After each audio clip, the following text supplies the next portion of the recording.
1PW are enjoying the Know Your Enemy weekend. Without you fans, 1PW would not be able to do the quality pro wrestling events that we do. With that being said, 1PW has a sort of dilemma. Christian Cage became the #1 contender to the 1PW World title last night. And after what the champion, the Monster Abyss, did to the 9-year-old son of Steve Corino, 1PW was left with a bit of a problem. Do we strip Abyss of the 1PW World title? We should, but our fans would not stand for a corporate decision. So after a long meeting this morning, and taking into consideration that Christian Cage screwed you fans at the All or Nothing weekend, 1PW has come to this decision. Tonight's main event will be a 1PW World title match between Christian Cage versus Steve Corino versus Abyss. It's survival of the sickest! That Colby was sitting on. Sterling took Colby's chair, Corino took a pitch. There's a line that you draw. There's a line that you draw. Is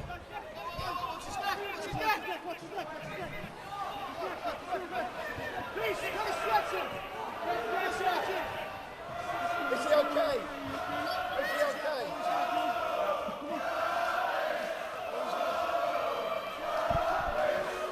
Fans, I apologize.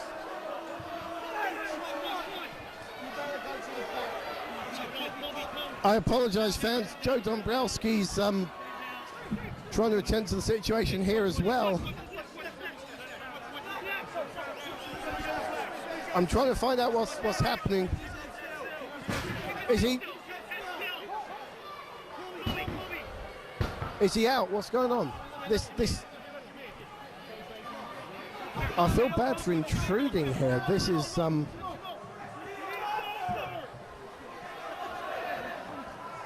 I don't think this was. Well, I don't know what Abyss's reasons for doing this. I apologise for not being too compos mentis here, but you know, this is pretty disturbing.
official that this match will be fought under elimination rules and is also a scramble match.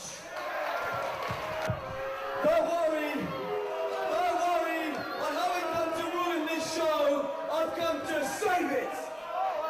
Oh, please.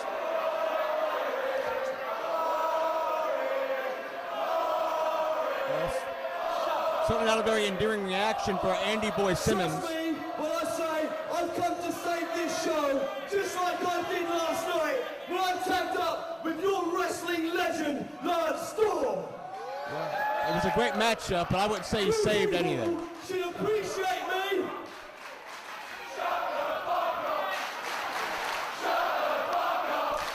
How rude and disrespectful. Well, you get what you ask for. Should appreciate me and love me, because if it wasn't for my goodwill, you people wouldn't have seen Lance Storm wrestle last night. It's a very fair point. Well, I don't know if I'd go that far. This is going to you, fat boy. This is going directly to you. Although we lost.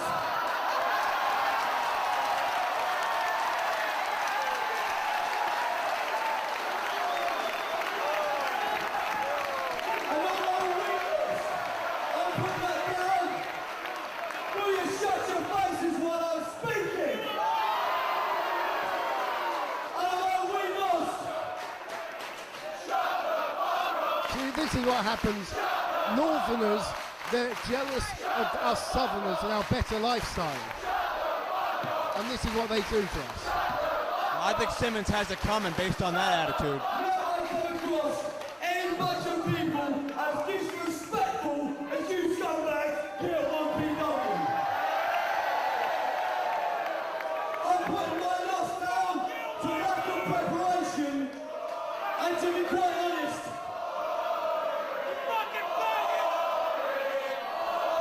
It could be a while before Simmons finishes. If he finishes. and to the fact, who here's even heard of Lance Storm?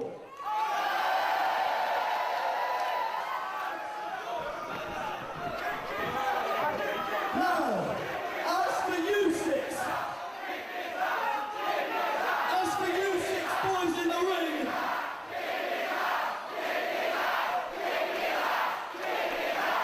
as for these 6 boys in the ring, you want to know why you guys are in the opening match?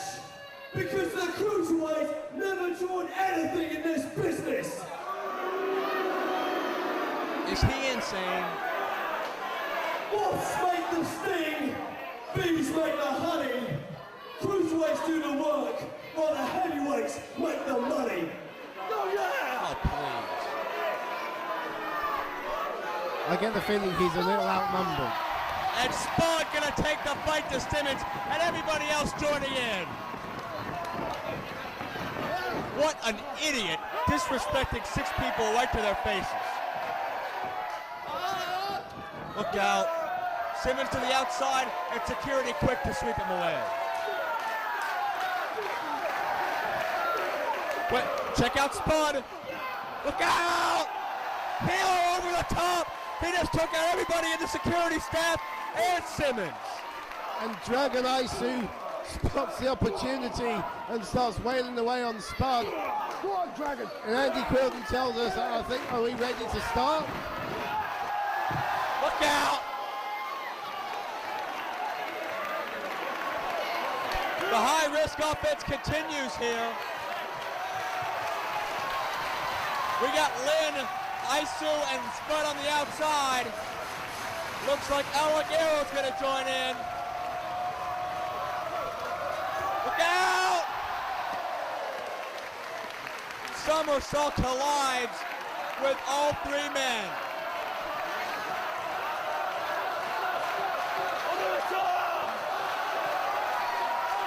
Looks like it's Darkside's turn now.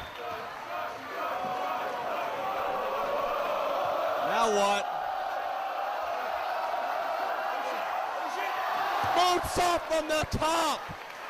And that just leaves Pat. I don't think he's going to let this crowd down. Only 1 man left. I think we know what we're going to see here. Oh, wait a second.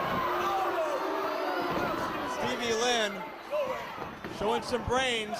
Look out. Handspring, Pac creates some distance between him and Lynn. Are you kidding me? What do you call that, Dombrowski? Come on, you're the play-by-play guy. God. What's the name of that move? I've never seen it before. A standing moonsault into a back elbow.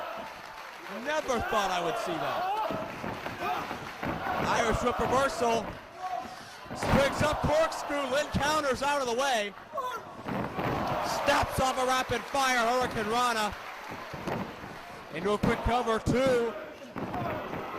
This Pac is just amazing, isn't it? He's the man that gravity forgot, and so far this weekend I think he's establishing himself as one of the ones to watch here in 1PW, but certainly you could say the same about Stevie Lynn, who had the presence of mind to shake that top rope, and Pac comes tumbling. Smart move by Stevie Lynn, very smart indeed.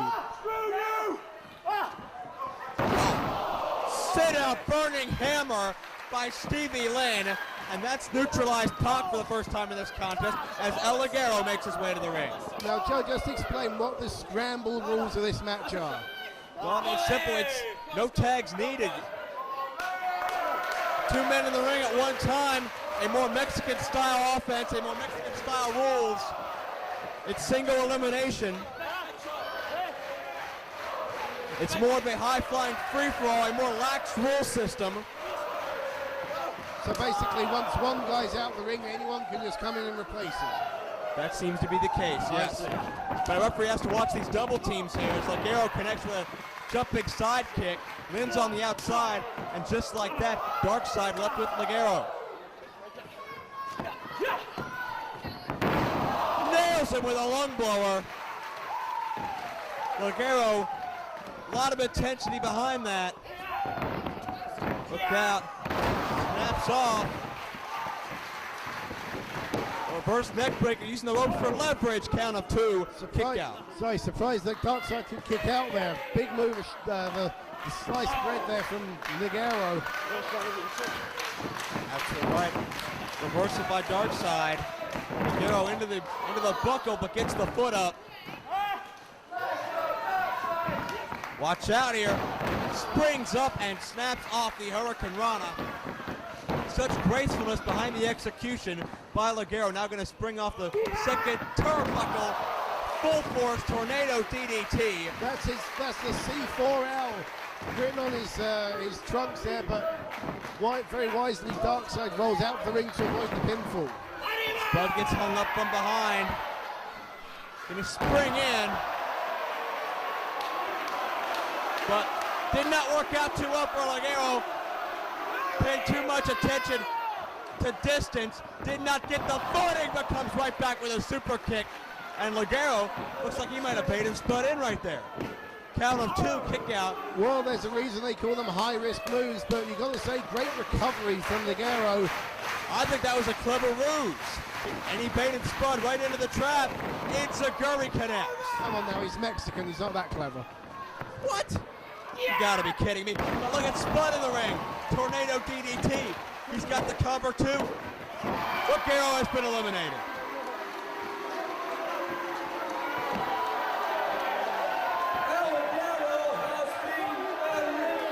Oh, he's back. SJK at ringside. Sterling's here. Wait. And here's Team Supreme. Oh, not again. Storm Morales. They got it up a spot earlier tonight on the afternoon show. They've just killed him. They just killed him, Joe. They beat him 2-on-1 under the direction of Sterling, and now Sterling has screwed Spud again. Smart work by Dragon Isu, but Pac's in there now. And security again having to eject somebody.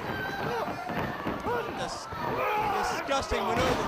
Sterling making Spud's life a living hell. They have that Iron City Street Fight July 1st, but right now this matchup continues. We're only 10 minutes into this match, and in the first match of the night, and security have been called out twice. Overhead neckbreaker by Isu. Now charging through the back elbow, snap mare. Spud got mashed. Dragon Isu measuring up Stevie Lynn. Head start here. Hard kick right to the back. Aisu very much influenced by Japanese legends and the martial arts. Just like that, we are down to 4 men in this contest. Pile driver attempt. Lynn counters with a back body drop. Battles back, gets the heavier man up on a fireman's carry. Neck breaker, drops him down right across the left knee. Dark Side picks this spot, charges with a forearm. Dark Side. No, okay. Falling for a knee. Connects right in the jaw. One time for Stevie Lynn now. And he goes. And that's a pretty devastating move, we've got to say, from Dark Side.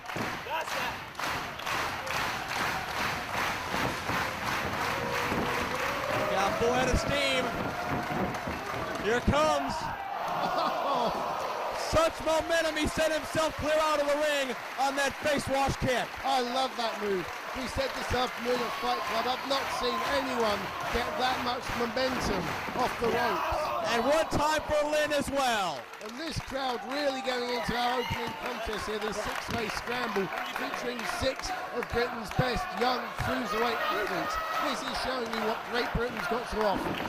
Watch out for Pac, though. He's the only one in the ring. It's Lynn and is battling on the outside. You can see the cogs are turning. He's planning something.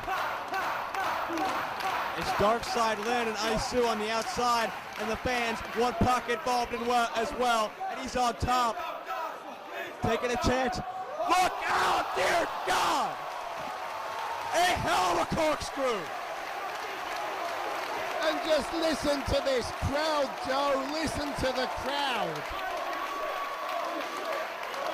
What goes through somebody's mind before they try that? And one for Aisu's advisor as well. Gabriel Gray takes a punch. Truly living up to his name as the man that gravity forgot, and he's on top again. Look out here. Shooting star Pele kick. Have you ever seen anything like it? A shooting star kick to the back of the head. Tiger suplex. Lynn's eliminated. I cannot believe what we have seen from Pac. Forearm shots. Aisu. He just hit a foot pile driver. Unbelievable. And now Dark Side Tornado DDT, and Pac has upped the stakes in this matchup big time. Now trying to keep up with this, Joe. We've got 3 guys left now, is that right? That's correct. Stevie Lynn doesn't know where he is. Check out the crowd coming alive for Dark Side. Off the top with a senton. Cover to Aisu. Kicked out.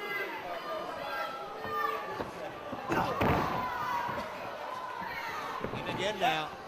Dark Side gets caught. Gets dropped and nailed. Backcracker, lung blower by any name, certainly effective on Dark Side. And Pac's still down and out in the corner. Couple of hard knife edges.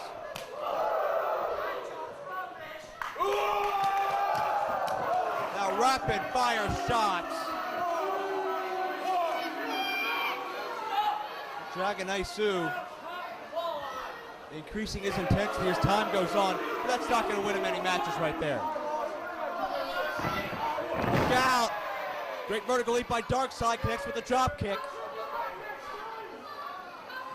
And Dark Side has him perched. Oh no. Oh no. Are we going to see? Are we going to see? Vertebrae breaker! A move that's been outlawed in most of this business. Just pinned Dragon Aisu. And outlawed for good reason, as you see there. Dropped straight on the back of his head. Now it's down to Dark Side and Pac. And then there were 2. Pac, as Dark Side set up a counter behind. Dragon suplex just dropped the man square on top of his head. On the top of his head, not on the back of the neck, the top of the head. Unbelievable cover 2, no. Pac somehow manages to kick out. How is that neck not broken? I have no idea. No idea. Catching up one more time. Who wants the Super One? Dark Side maybe going in for the kill here.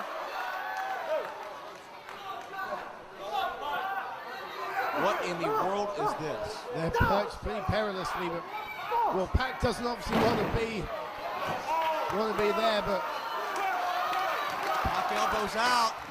I think the crowd can sense something here. Look out. 630 connects. And not often in this business do you see a 630 and Pac wins it. And he's taunting everybody by saying that Samoa Joe fears him. Is he out of his mind? Samoa Joe would tear him limb from limb and he wouldn't have a prayer.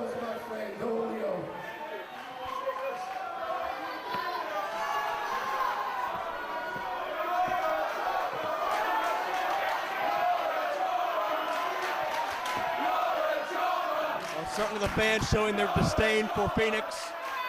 It's a similar sentiment throughout the entire 1PW locker room, I can guarantee you that.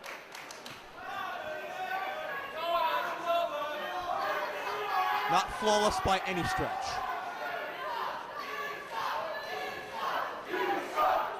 What a con man that AS is, promising Samoa Joe and bringing out this goof. Ladies and gentlemen, as of right now, you're seeing it right. The icon of self-indulgence, otherwise known as the Flawless One, is back in 1PW. Unfortunate.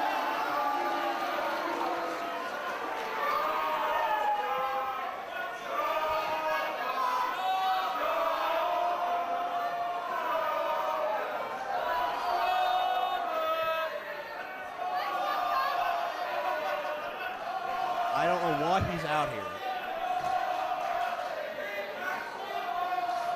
But certainly we'd rather have him elsewhere.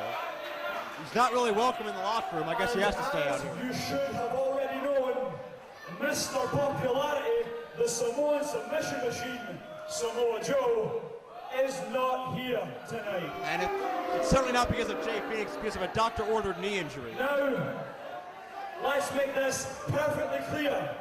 I'm not here to pick on anyone. Joe is not here. Joe is not here, not because he doesn't care about the fans, not because he doesn't care about 1PW. Joe isn't here simply because, in my opinion, he is an absolute soaking wet pussy. And Joe is going to see this piece of footage at some point. And I feel sorry for Jay Phoenix when he does. Wasn't that just brilliant, Dombrowski? It's only my opinion. What a con man you are.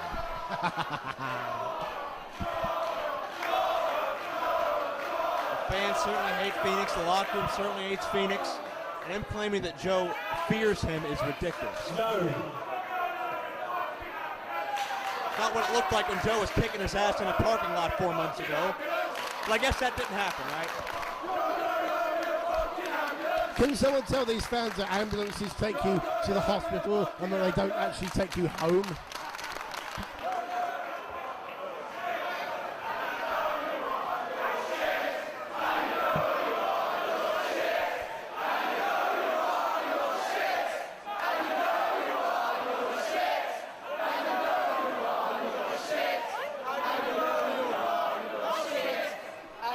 Despite the fact that now my feelings are extremely hot, I will continue on.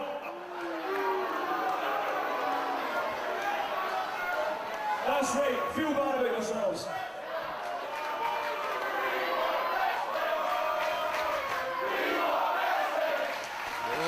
Is Phoenix done wasting our time?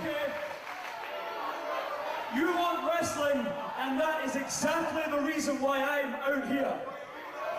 Now, other than the fact that I desire the confrontation with Joe, 1PW have not assigned me an opponent for tonight.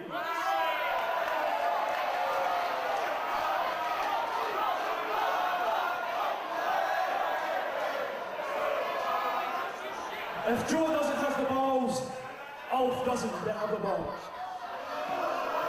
Now,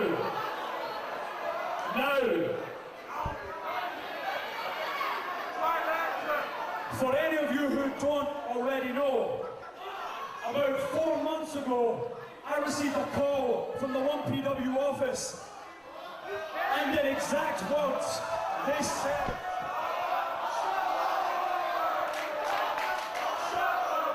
I think Phoenix is having about as much luck as Andy Simmons did. Nobody wants to hear this guy talk. I do. What did he call himself? Something about self-indulgence? You can see it right here. Nobody wants him out here. Nobody wants him in this building. And how convenient. and they said to me in exact words, Jay, your services are no longer required in 1PW. Well, if you're going to act as immature as he does, certainly the ends justify the means. The man to blame, no one other than that rat bastard, Samoa Joe. I don't think so.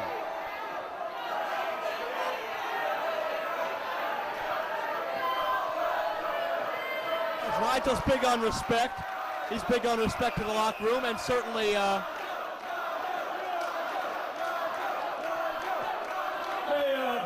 listen mate, I don't know you, but fans aren't allowed in the ring. You have to leave. Who is that? who is that? Who is that? What is wrong with Jay Phoenix? He is delusional.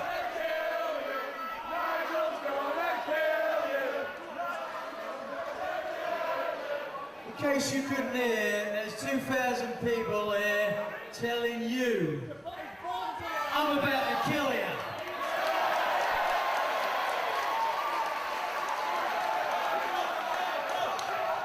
Now I don't know your history between you and Samoa Joe. Step out of my face before I slap it. But I was supposed to have the night off this evening. I was about to leave. What have I found? Someone took my wallet.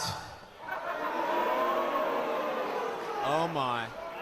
And why is it every time I ask one of the boys, your name keeps cropping up?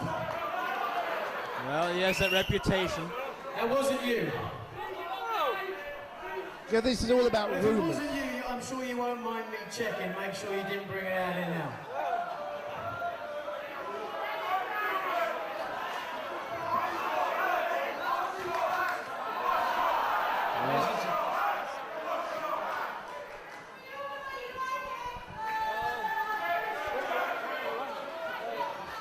Well, Now, Phoenix wait a is second.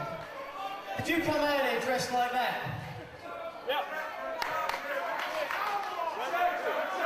You didn't bring a jacket with you to the ring. What do you mean no? Is that his jacket? Wearing one earlier. So you don't mind if I check your jacket? Was he? Yes, he was. He had that flag, but I didn't see him wearing a jacket. I think you were too busy soaking up your own spotlight in the ring. Yeah, maybe so. You got a fair point there, Dombrowski. Well- but let's face it, he was hilarious. And Phoenix from behind, a sucker punch, a back jumper. And doing that to Samoa Joe's what got him fired. And the ref Tony Barrett says ring the bell. Jay Phoenix's disrespect towards Samoa Joe left him out of a job. And Phoenix tries to catch Nigel. And Nigel just beats the hell out of him. Hard impact, 2 kick out.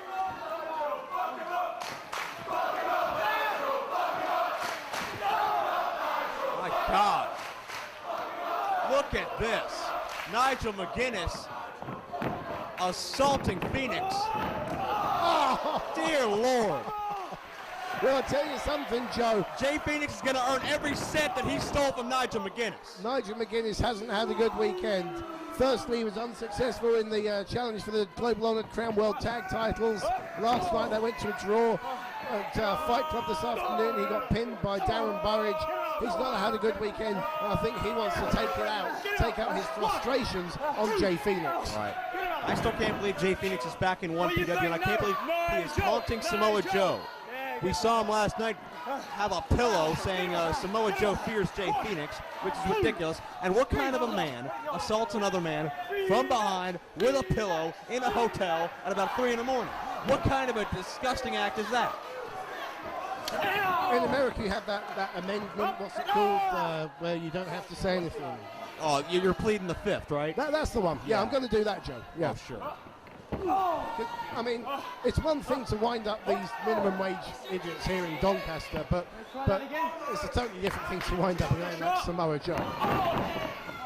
Nigel back on the attack of Jay Phoenix, and this is a beating that Jay Phoenix has had coming to him for 4 months. Nigel and Joe aren't the best of friends, but there's certainly a hell of a lot of mutual respect there between them. And you know word has got back to Nigel about everything Jay Phoenix has done in the past, and this is a little bit of a receipt. Well, yeah, there's a code of honor among the wrestlers, but I said it once, I'll say it again, this is all based on internet rumors. Ouch! Cover 2. And a kick out. And let's face it, Joe, you can't believe everything. In fact, you can't believe anything you read on the internet. You can believe something. I don't need to believe the internet. I was there for Phoenix's termination. And Phoenix goes downstairs on Nigel McGuinness, and now knee first to the forehead. Phoenix starts to mount a little bit of an offense here. Nicely done overhead neck breaker. Say what you want about his attitude, the man can wrestle, cover, 2 count only. Exactly, get past the hype and the boy can wrestle. But you see, the hammer? Come on now. Do not use the hammer. Hey, it's good for Smothers last night, but suddenly now you don't like the idea. Please get that out of his hand, please.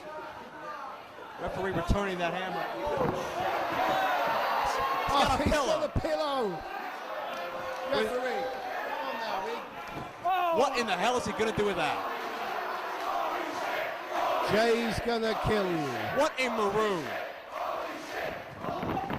Drop toe hold, and the pillow cushion is fall. Nice soft landing. Phoenix thinks he's outsmarted McGuinness. Not so much. Hard clothesline. McGuinness. No, kick out. See, I think a lot of these rumors are put about by people jealous of Jay Phoenix's talent. No, I think more like disgusted by his attitude. Both on and off camera. Tower of London. Good night, Jay Phoenix. Nigel gets the cover. 3 count. Good night. You know, the day has finally come. 1PW's greatest tag team. We've got enough gold around our necks. It's about time we put some around our waist. And today, this very day, me and you are going to carry them shirts. We're going to lift them above our heads. And we're going to be 1PW tag team champions in about a couple of hours, mate. You up for it, yeah? I'm ready. I'm psyched. Okay, son. We were born to do this. Let's do this. Let's do this.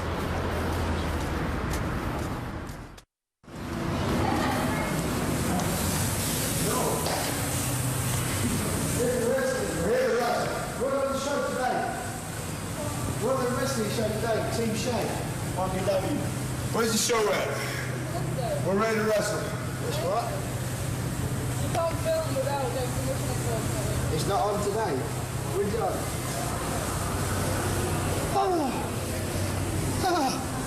It's not on, man. Wrestling's on tomorrow? Well, I thought it was today, mate. What's the date today? 26.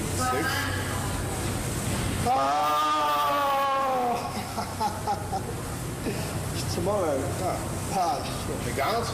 Yeah. See that?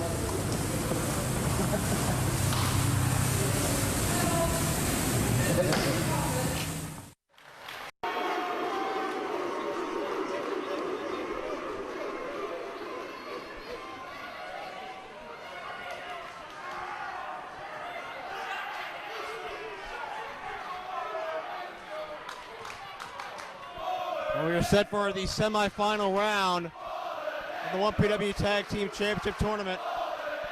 And certainly Christopher Daniels and AJ Styles, heavy favorites, as well as Team Shag in this matchup.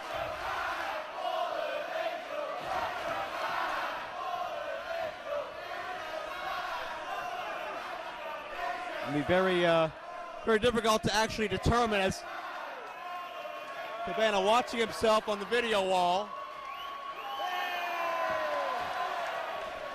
At what? AJ tried it too. Certainly there's a very unique dynamic in this contest here. It's going to be very...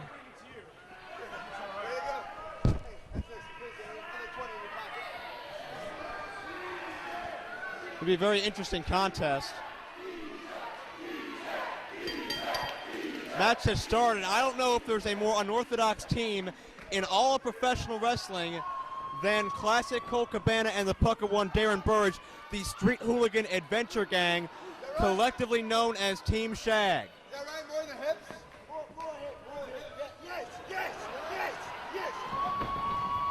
And Cabana certainly has adapted very well to Darren Burridge's style, his mannerisms, his way of thought in life, so much so that he has his own pair of furry dice. Interesting to see that Daniels' shoulder strapped up there. Certainly right. Daniels has had a very long and storied history of shoulder problems dating back several years. Cabana just called the ref a slag, but several years of shoulder problems. Most recently, a few months ago in TNA. And you can see the crowd is split. And certainly the story's been prevalent. Daniels and Styles want these belts to take to Orlando. They want to show off these 1PW tag titles to everybody in TNA. Meanwhile, Burridge and Cabana just want to represent 1PW as proud champions. And of course, you got the home country factor. Burridge, a proud Brit, and wants to win these belts for Britain. Union Jacks decorating the title belts. Certainly right now. Smart move by Cabana, countering the monkey flip. And much to Daniel's chagrin. And AJ and Daniels don't know quite how to figure out Team Shag thus far. Very unorthodox, well, not an unorthodox style of wrestling. They wrestle their own, a regular style of wrestling. It's just all the decoration around it, all the mind games and the dancing and that's obviously surprisingly got into Daniel's head. You never know what you're going to see next from Cabana and Burridge as Daniel cinches in the side headlock. Cabana spins himself out of it. Very nice, innovative counter as Daniels goes to the back wrist lock. How's Cabana going to escape here? He does. Now has Daniels in the side headlock. Cabana shot in the ropes. Daniels ducks down. Hip block. Cabana counters. Daniels up and over, gets the momentum on his side, but Cabana, check that out.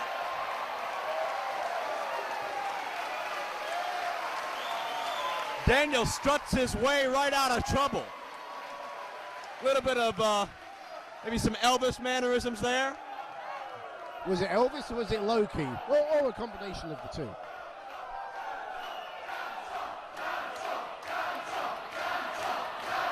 And the crowd wants one of Doncaster's infamous dance-offs. It's become quite a part of the culture around these parts, I believe. I think Daniels just said, "You first." Are we actually going to do a dance-off involving Christopher Daniels and AJ Styles?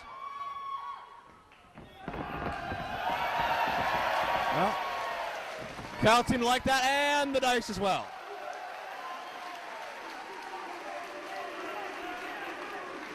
Now, what in the world is the Fallen Angel going to do?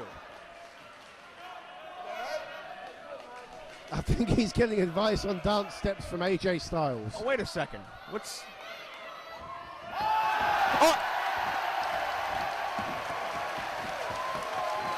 What the hell is that? I think that's Daniel's impression of Burridge, and listen to this crowd. We had a little bit of Blue Meanie to start out. I think that was... Oh, Blue Meanie, I beg your pardon. I think that was the happy heel jig. A little bit of Curryman action. Of course, Daniels heavily influenced by Curryman in his style, and vice versa. Oh, now what?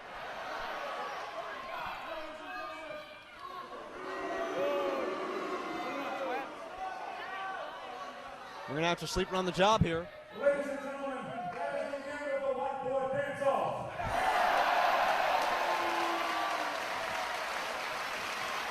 Straight up from Christopher Daniels.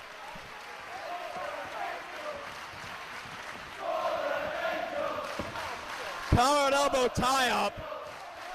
Is that something you certainly did not expect you'd see in this semifinal round matchup with tag title implications as Daniels starts to get serious. Picks the leg, another little bit of a strut. And now Cabana returns the favor. Shades of Jackie Fargo in there. He's trying to play Team Shag at their own game, I think. You know, if you're going to get in my head, I'm going to get in your head. That kind of thing. Oh my gosh. Very unpredictable on both sides thus far. And we're going to have a double tag. Wow. Darren Burridge and AJ Styles, now the legal men. Look at this. Is this really happening, Dombrowski? Have you put something in my drink? I think this is real. Oh! Shades of Carlton Banks by AJ Styles, perhaps. Mutual respect from these athletes. Well, a lot of things you could say about that, and I think unusual would be one of them. Well, I don't think any of them are going to make it into Strictly Come Dancing, but even so, the fans seem to like it. And now Burridge takes AJ down. The matchup gets serious again. Matt seems to be switching quite quickly between mind games and technical wrestling. And it's Burridge now trying to battle out. Has the side headlock on AJ now. AJ rolls him up, shoulders down. Well, Team Shag have had things their way, and now AJ and Daniels trying to shift things to their kind of match. AJ, another attempt at a cover, did not get him. AJ stitching in a Fujiwara armbar now into a standard style armbar. And just like that, Burridge has to worry about his own well-being now. Good counter, though. Toe hold by Burridge. Now back up to the arm. But look at AJ spring back up to his feet. Knows how dangerous those moves are when a man is not vertical. And now AJ neutralizes Burridge with the side headlock.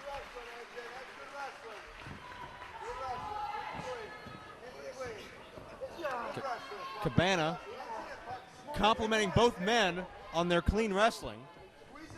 So you think we're going to get a good, clean contest here, then? Well, I think so far we have. You can never underestimate these four guys. You never know what they're going to do. And check out that unique takedown. Variation of an arm drag into a standard version. And AJ continues to control Darren Burridge right now in this contest. And Cabana says not too shabby. I think Cabana's definitely trying to get into the head of AJ Styles. AJ with a wrist lock, but Burridge is back up. Forearms back and forth. Cabana trying to will on his partner.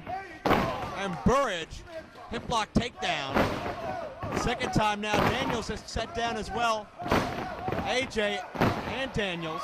Well, how about this? Oh, no. One for the ref. Referee trying to get involved. Cabana trying to get involved. Burridge is on a roll. Burridge needs to calm down. I was going to say, very impressive that Burridge was able to take on both Daniels and Styles at the same time. I mean, how many people can say that in the world of wrestling? Very, very true. And Burridge finally realizing his mistake, and all's well. And Daniels taking refuge behind a photographer. But quick roll up by AJ from behind. Reversal of the pressure. Burridge on top. Another near fall. And AJ comes up with a drop kick. Right on the money. You could hear that connect with Burridge's jaw, and he might be out. Or at least he looks very glassy-eyed to me. Tag made to the fallen angel, Christopher Daniels. Gonna be strange to see who the tag team cohesion advantage goes to as we have an ear fall. Daniels and Styles have been teaming quite frequently over the past several months, but they've also been rivals as well for several years. Mino Cabana and Burridge also fairly new to the tag team scene together. Double elbow, covered by AJ. And the other thing to note, of course, is that Burridge and Cabana only been teaming up in 1PW, whereas, as we mentioned before, AJ Styles and Christopher Daniels have been teaming up a fair bit in TNA as well as 1PW. Certainly true. Styles now. Taps the feet, going for the Moodalock. Stretching away at both ends of Burridge's body. And listen to Burridge screaming in pain, Joe. This is a submission attempt. And he's got nowhere to go. He managed to break the hands of Styles because he was slap bang in the middle of the ring with nowhere to go. AJ starts to slow things down now. Cabana continues to try to will on Burridge, but now Styles and Daniels start to run away with the advantage in this matchup. They have Burridge trapped in their own corner. Certainly not the place you want to be, especially in a matchup with these kinds of stakes, with these kind of athletes involved. And Daniels cinching in a tight chin lock, using both arms to help him get the advantage.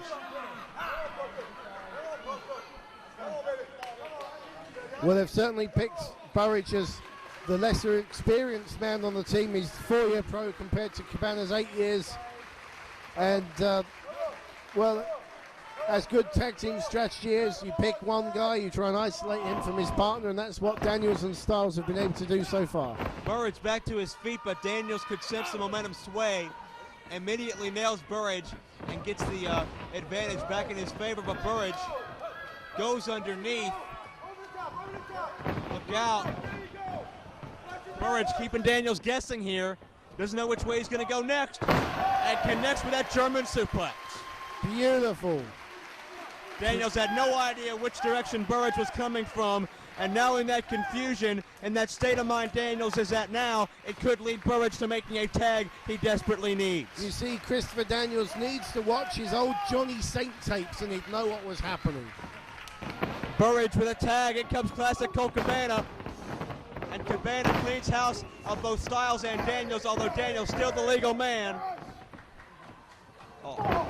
And Cabana, a little flip-flop and fly here. Team Shag really did need that tag. Oh. Counter the bionic elbow by Styles and Daniels. And Cabana still gets funky like a monkey.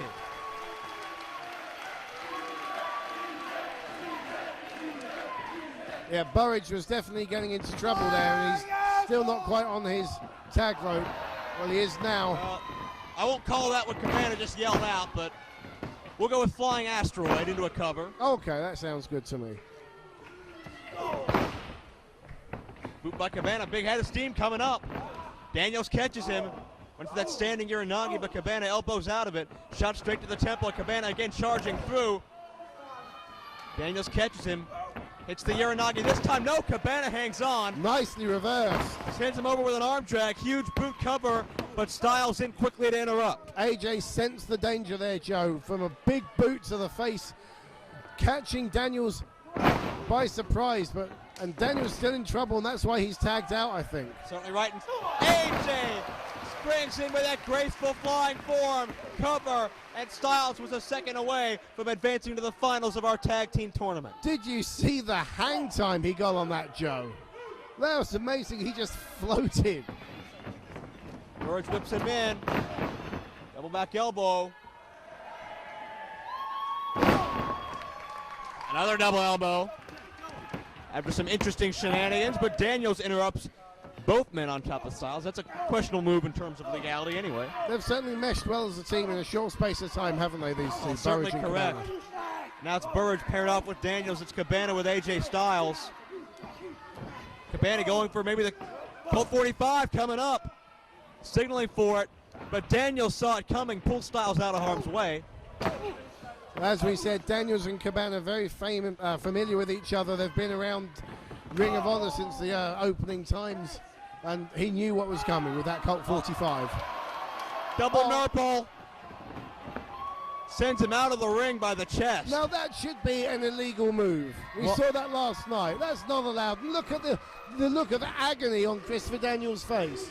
I'm assuming you have a 5 count to break that. Look out. Burridge with a tope, risking life and limb for the tag titles. Meanwhile, Cabana and AJ left alone in the ring. Look out, gets the boot. Colt 45 coming up this time. No, AJ counters. Nice. Traps the arms. Styles climb. Oh. AJ drives him down. Cover 2 and got him.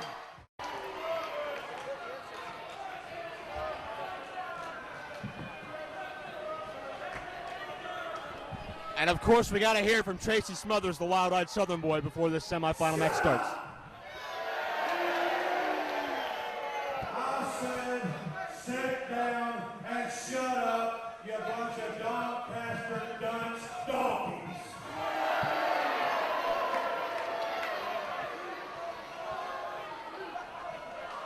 Winkers and laggies.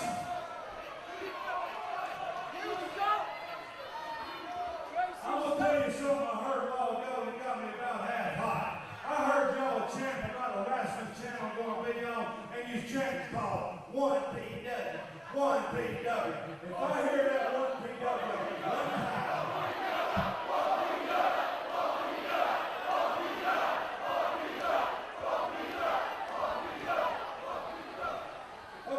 okay. You know what? I didn't know better. I think y'all don't like Chris Henry. Y'all don't like Southern Company, do you? What's a good thing is we don't like y'all either. We don't like England. And we got 2 of English spies. How about a hand for Johnny Storm and Jody Flash? Y'all like these guys, right? Well, we don't like them. And I'm going to tell you something now. You should be chanting SCW, and that's for Southern Comfort Wrestling. You know something what I'm going to do here, boys? I'm going to give you the chance to forfeit right here, okay? Either that, or I'm going to take my shirt off, and I'm going to show you that the girls are going to go crazy, the divorce rate's going to go up, girlfriends going to be boyfriends, and I'll show you what we think of 1PW. Because if I hear that again, I promise you, I will paintbrush slap everyone in this building. I mean, if I hear 1PW, I mean business. I'm sick of hearing it. Start something easy, though. I don't want to hear it. You guys think you're part of this. Shut up, that 1PW. This is what we think of you, 1PW. Well, he alleges the divorce rate goes up when the shirt comes off.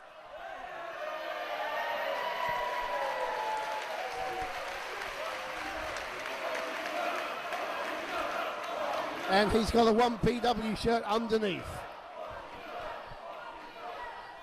Now let's show them what we really think of 1PW. Chris, you want to be the honest?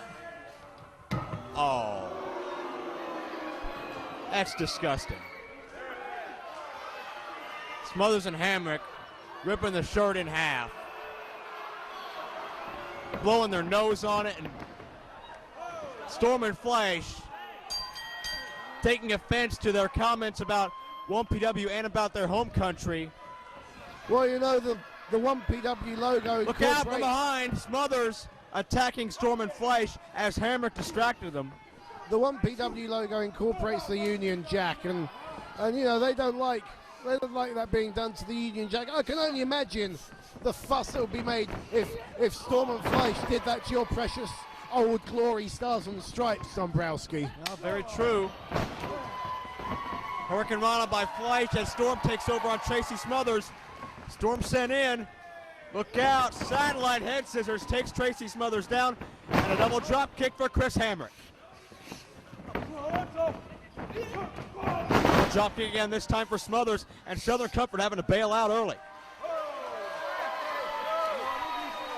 Well, this, as we said, Joe, a classic match of experience versus youth, because Smothers asking for a timeout. Now he wants the microphone again. Ow! Hammer's taking a cheap shot at me. hey, notice how Hamrick hits you and not me. Well, yeah, because you suck up to the guys. If I hear that Tracy sucks, I'm going to slap everybody in this place. That never works. Everybody's going to die.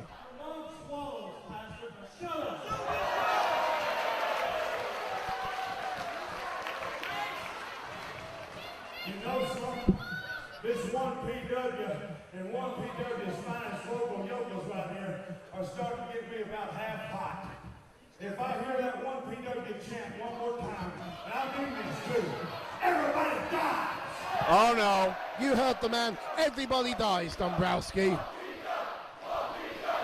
Well, Tracy's got a lot of work to do now, doesn't he? Well, hopefully he'll start on you. I'm serious, and I mean this wrestler's honor. No dance off tonight. We are going through these guys, and we are going to beat AJ Styles and Christopher Daniels, two of the best wrestlers in the world, and we are going to be the 1PW champions, and we're going to change this whole promotion to SCW. But we can do it in a sportsman way. Let's just put the past 6 or 7 minutes behind us. We just want to be free. It comes straight up. Straight up. We just want to be free. Well, no comedy, I mean it. You can believe Tracy Smothers when he says that. Oh, you can not. You can trust Tracy Smothers. Smothers is about as disingenuous as they come. And listen, these fans aren't buying it either. Well, like I said before, they're northern pie-eating monkeys. Don't believe a word that comes out of their mouths. You have some respect. Hamrick and Smothers want to shake hands. You got well over 4 decades of combined experience between them. You know there's something up their sleeve.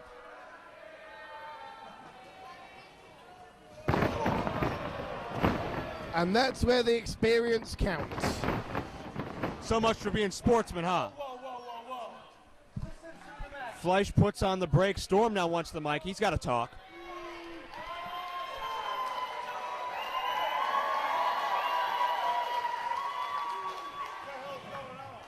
You know what, PW? Chris Hamrick, Tracy Smothers, you're right about one thing. You might be serious, but we're also serious too. Serious that we are going to have a double, down, and dirty A dance-off. This time it's Storm and Fleisch issuing the challenge to Smothers and Hamrick. Now you know something. And there's the music. I've been out on many a night out with Johnny Storm and Jody Fleisch, and these boys can move. Here comes Hamrick. He's up first. As Ed Chances Staying Alive, the classic Smothers music hits. No Hamrick. Dombrowski, will you sit down? Nobody asked you to dance. Oh, stop it. Hamrick, not much the dancer. True to their word, they said they wouldn't dance. You see, true to their word.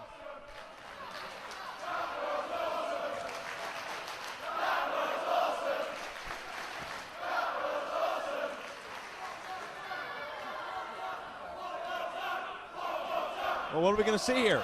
Smothers and Hamrick want to wrestle. Storm and Fleisch want to dance. Here we go. Now, Smothers is trying to keep it out of his ears.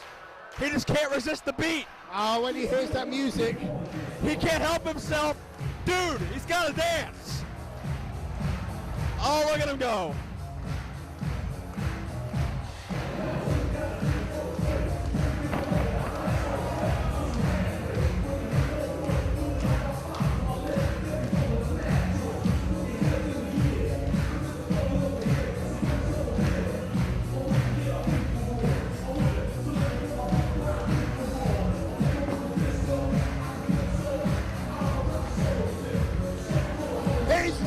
Swim, Dombrowski. He's doing the swim. Oh, beautiful. That was the most embarrassing thing I think I've ever seen. No, that was you in the bar last night. That's the most embarrassing thing I've ever seen. 3 beers and you're on the floor.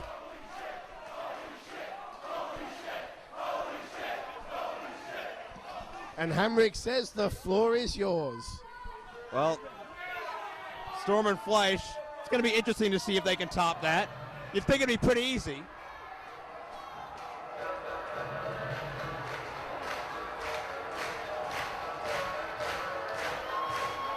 Well, let's see what they got. Look at that! And Smothers is still dancing. He can't help it when that music plays. He can't control himself. Oh, we got a double worm. Are you kidding me? But look out behind you. Yeah. Super kick, jumping side kick. Southern Comfort picking their spot. I don't think there's any question Storm and Fleisch won that dance-off. Yeah, but it's not about dancing. It's about wrestling and winning a wrestling match. And Hamrick and Smothers. Oh, God! Hamrick has got to have the hardest chops in this business. Hamrick and Smothers showing their edge and experience. Double whip in by Southern Comfort. Storm gets taken down. Double elbow. I mean, if you combine the experience of Fleisch and Storm, add 10 years, and it's still not anywhere near Smothers' experience.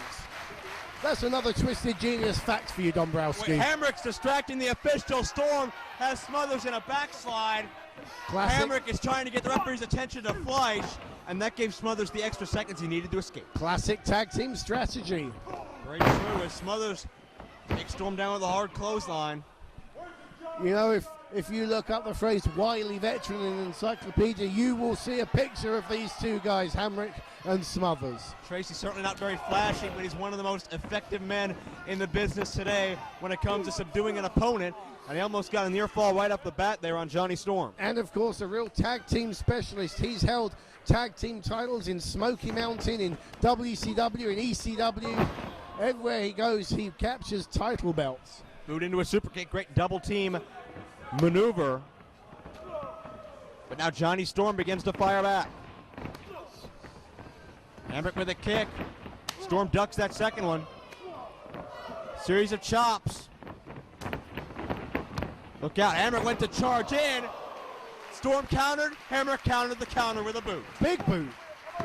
Count of two, but Storm escapes. Hamrick and Storm familiar with each other, not only from here in 1PW, but back in 2002, these two had a legendary feud over the FWA All England title when Hamrick was on a tour over here. So there's a lot of bad blood going back a lot of years with these two. Smothers collides with Storm hard again. 2 count. Snapmare takeover by the wild-eyed Southern boy, who now tries to slow the pace. He says it. He doesn't hear 1PW now. That's what.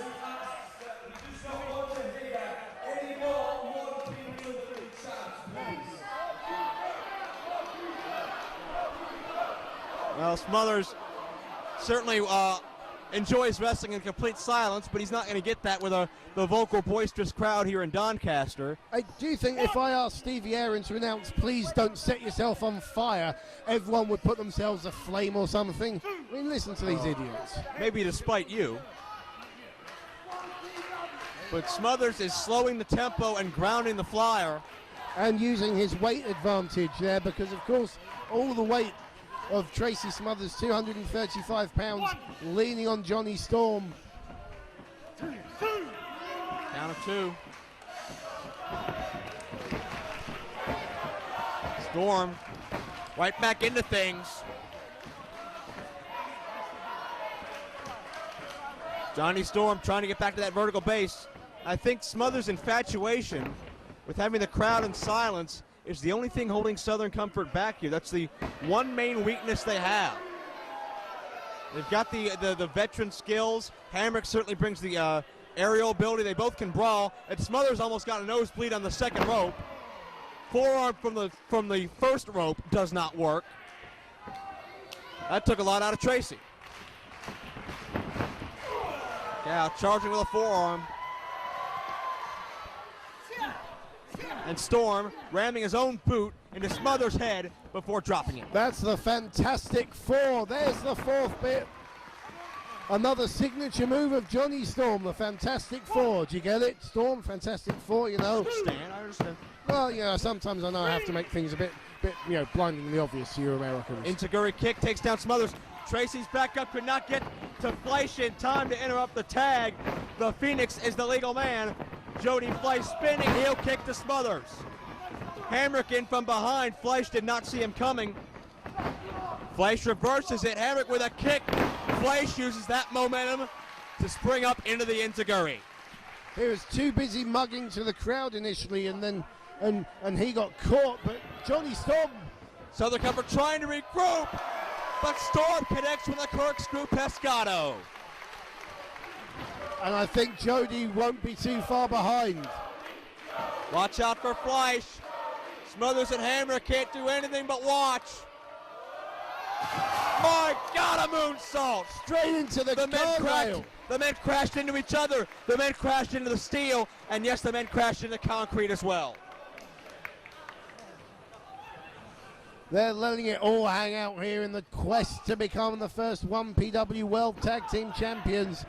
You have to wonder, will Storm and Fleisch let the home country emotions get in the way of sound strategy? Oh, Smothers went to the eyes. Storm gets dropped with a flatliner by Smothers. Deep hook. Thankfully, Fleisch in there to save. Keep in mind the winners of this contest move on to the finals of our tag title tournament later tonight to face AJ Styles and Christopher Daniels, who have already qualified. Fleisch going for the shooting star, able to land on his feet. Standing shooting star connects.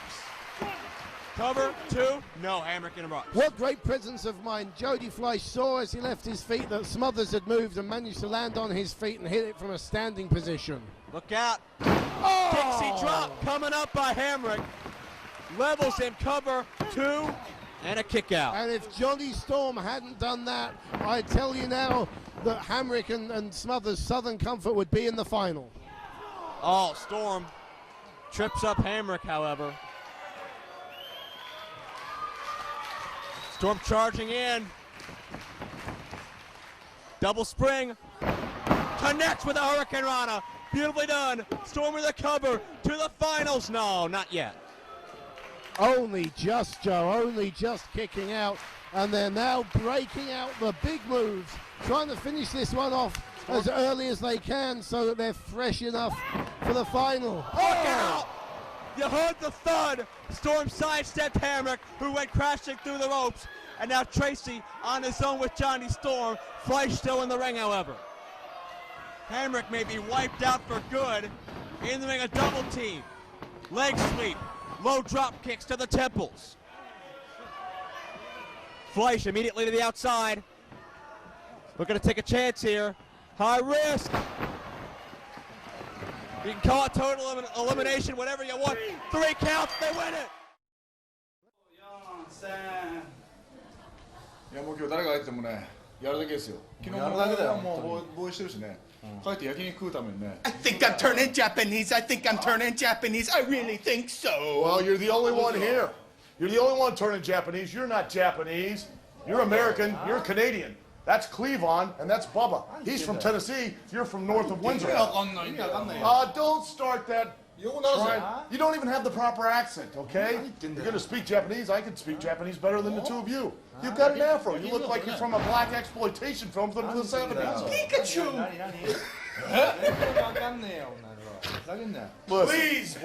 Please, can we stop the babbling buffoonery that's going on here? Babbling buffoonery? That's what I said. That's what English. brought me in here. They're trying to do a promo in Japanese. If you're going to do Japanese, at least lie good.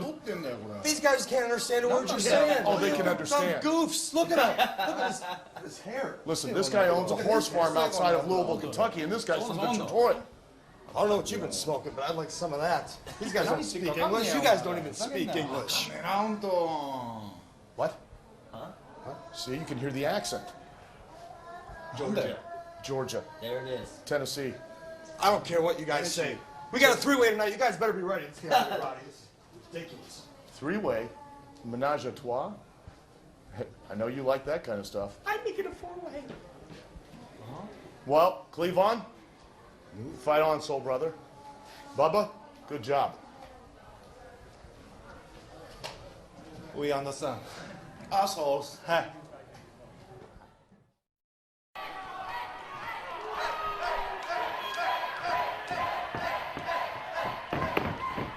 Look out here. Three-way elimination tag team action featuring two teams that want to get back on track after a disappointing quarterfinal round of the tag title tournament. Al Snow and the Blue Meanie, the Job Squad, as well as Austin Aries and Roderick Strong. And out of that equation are the current Pro Wrestling Noah GHC tag team champions Muhammad Yoni and Takeshi Morishima. What the hell was Al Snow talking about? That Yone's from Canada and Morishima's from Tennessee? Maybe he's thinking of somebody else. I don't know. It's very tough to tell exactly what is going on in Al's mind, most cases. But certainly he's got to be focused right here. Has to be ready for a hell of an encounter. And did you put Austin Aries up to hitting me around the back of the head as he walked past?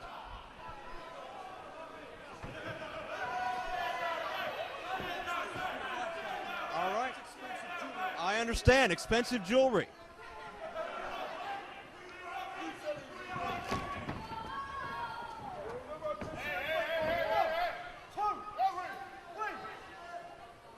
Al backing Morishima up into the ropes.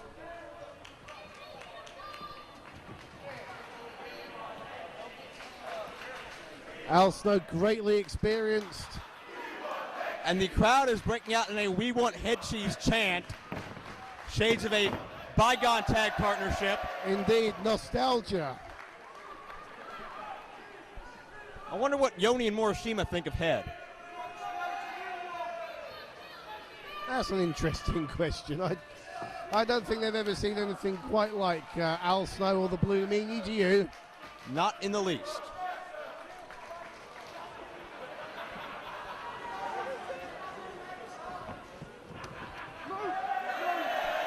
And Al Snow threatening the official. Andy Quilden's been in the walls today. We're only halfway through the show. Never thought I'd hear a Chester McCheeserton reference on this broadcast, but our fans deliver. As Al Snow stitches in the side headlock on Morishima, takes him down. Morishima, we've compared him many times before to the likes of Terry Gordy, Dr. F. Steve Williams, certainly very similar in build and in intensity as well, as Al Snow sweeps the legs. And Snow is a guy that's been the world over, so certainly he's a guy that can adapt to this style. Oh, yeah. Snow, 3 times the experience of Morishima. Wow. And not only that, but you think of the guys that Al Snow's trained. I mean, I was talking to him earlier. He's trained Dan Severn for both the UFC and for wrestling. He's trained D'Lo Brown. Steve Austin spent time with him as well. And he also told me, he asked me to say that he's a great kisser as well. Well, that's certainly interesting. At least he didn't tell you about his hobbies of underwater basket weaving, but that's another story. As Morishima sends him in, shoulder tackle, nobody moves. It is Joe Dombrowski and Dean A.S. at ringside bringing you this action. Underwater what? Underwater basket. Well, ask him about it later. Okay. Another shoulder tackle, and again, a little bit of a Dr. Death-like mannerism there as Morishima refuses to move like the proverbial brick wall. I don't think Al Snow is going to get Morishima down. There's about a 60-pound weight difference. And Morishima able to budge Al a little more, but does not take him off his feet. Snow going to charge in, and he's barely budging Morishima right now. All these attempts, and Al's starting to get frustrated. And Strong and Aries seem to find this quite amusing. And so Al Snow tags in Roderick Strong and says, "Here, you have a go." And Strong's lighter than Snow by some 10 or 20 pounds, so if Al Snow can't do it, I don't know if Roderick Strong's going to be able to. He is the messiah of the backbreaker. Roderick Strong certainly very dangerous, but how are you going to get 300 pounds of Morishima up in a backbreaker? Certainly he's got very good calisthenics, he's in good shape, got good cardio, but that's not going to help him against a guy this size right now. Definitely not, Joe. What in the world is Strong going for? I think he was going for the nipples. Seems to be a popular area of offense here tonight. Roderick Strong taking a page out of Team Shag's book, and it sure as hell didn't work. And Strong, well, if the ropes weren't there, Strong would have fallen to the floor. No question about that. Now Morishima in, leapfrog by Strong. and Morishima drives him down, and Strong already on the outside. Austin Aries in the ring now, picking up the tempo, but he got dropped as well. And Aries and Strong on the outside, regrouping already. Well, very, very frustrated. They were one up by Morishima. I think the only person that can match Morishima for size is the Meanie, and that's what the crowd are asking for. That should be a bit more of an even matchup. By my records, Morishima's got a 2-pound weight advantage. That's slightly more equal.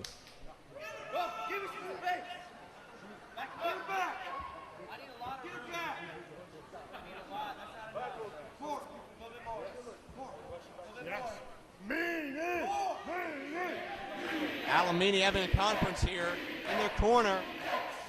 I think it may be time for the Meanie to test his strengths against the big man Takeshi Morishima.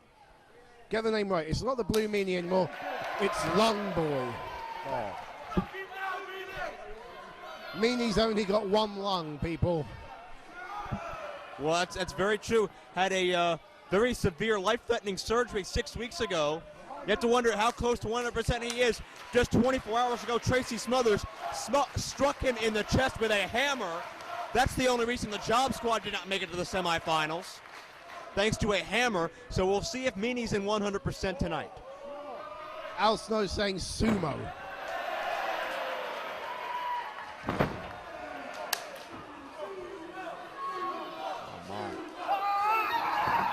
Look out. Double shoulder tackle. Nobody moves.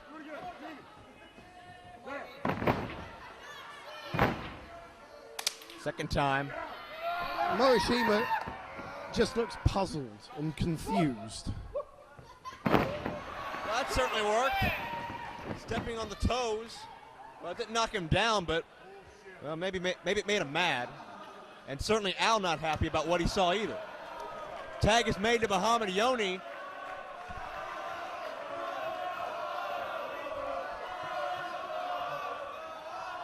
Yoni and Meanie sizing each other up as the fans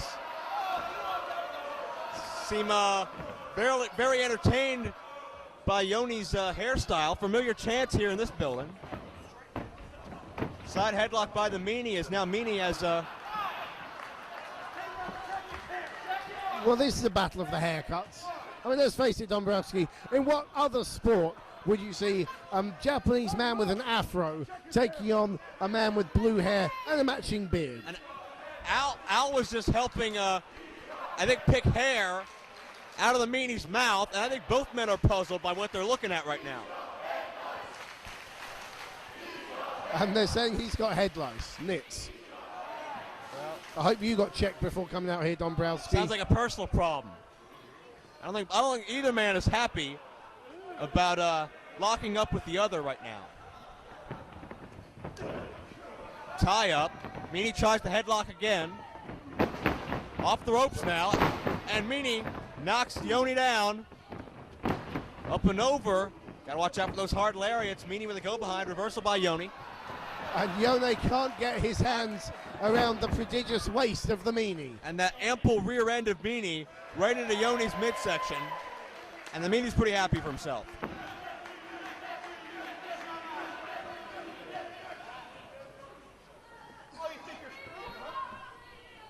Yoni might have been going for a little test of strength here.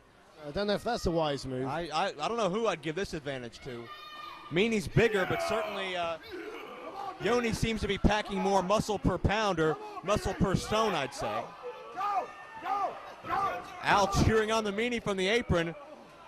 And Meanie outsmarts him, stepping on the fingers. Brain overcoming brawn in that instance. And Yoni not happy at being outsmarted by a man with blue hair.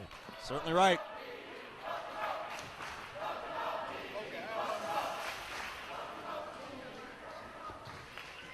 Test of strength one more time. Go, go, go, go. Al Snow egging on the Meanie. And Yoni tries to return the favor, and Meanie one step ahead of the GHC Tag Champion, but too much time to celebrate. Yoni comes back with a heel kick. Yep, Yone talking the language he knows of kicking people hard in the face. And very interesting that Austin Aries, rather than tag the Meanie, who was already in his corner, chose to tag Muhammad Yoni. Perhaps Aries senses Meanie as the weak link in this matchup after Meanie's lung surgery several weeks ago. Either that, or he just saw how Yone kicked Nigel McGuinness in the face last night and decided, I don't want any part of that. Either way, smart move from Austin Aries. Aries and Strong. Al trying to warn the referee over Roderick Strong's interference, but the referee distracted there. Referee is trying to focus for this double team. And Al Snow arguing with Andy Quilden. Oh! Aries throws a pitch. There you go, home run. Oh. And Aries is running the bases. Shot for Al on first. Who's on third? It's Yoni and Morishima, and they both got nailed. And a kick straight in the Meanie. Or should we say a baseball slide? Oh, yeah. And certainly Meanie not safe in that exchange. And now Strong's going to run the bases. Yeah. Al Snow cuts him off on first. Baseball, the very popular sport in Japan. Yoni makes the call.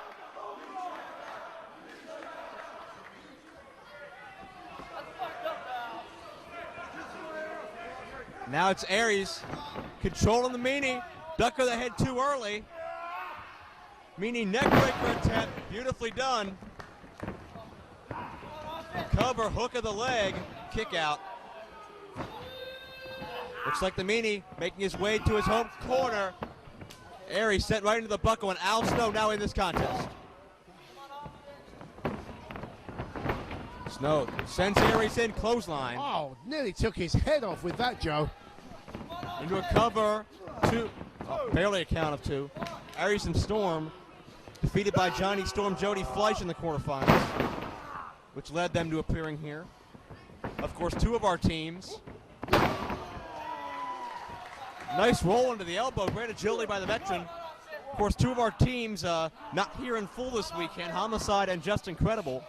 AWOL, which sort of put a damper on this what this match was scheduled to be.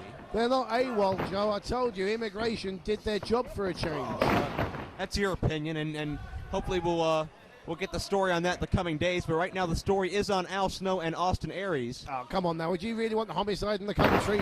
Well, I wouldn't want Homicide mad at me either, and certainly if that's the case, there's going to be a lot of immigration officials who won't be sleeping too safely tonight. I mean, the man calls himself Homicide. What does that tell you? But anyway, in comes the Meanie. Meanie gets the kick into Strong. Suplex attempt here. Gets him over. Nicely done. There's the cover. But a quick kick out again by Roderick Strong. Does not want any more of that 300-pound frame on him than needs to be at any given time. And Meanie now has Strong into the corner and is chopping away. Forearms by Strong. And a vicious chop.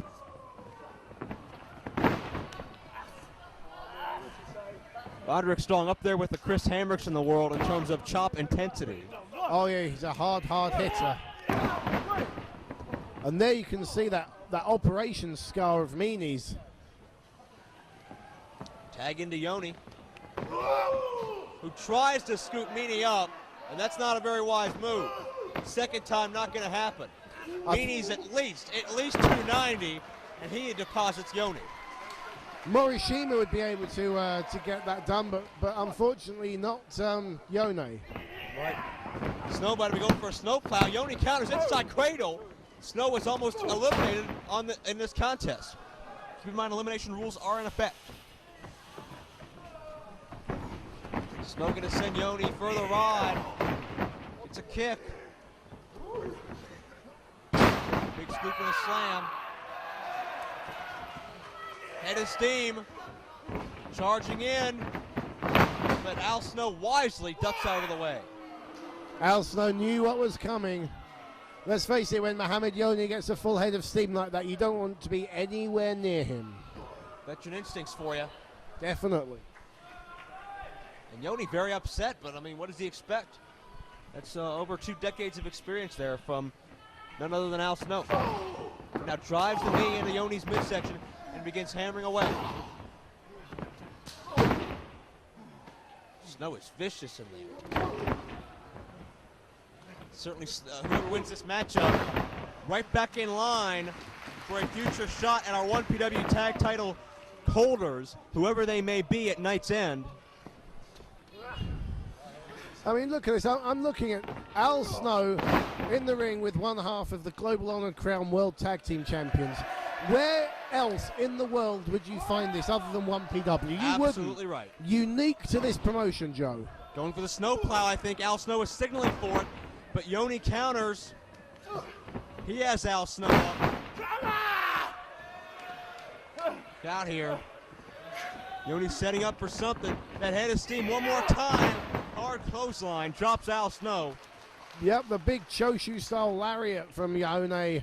And in comes the big hitter, Morishima. Morishima ducks. And we've seen Morishima put 2 people away with a backdrop driver so far this weekend. And those clotheslines are only going to weaken Al Snow for that same move. Double team time. Snow sandwiched in between clotheslines.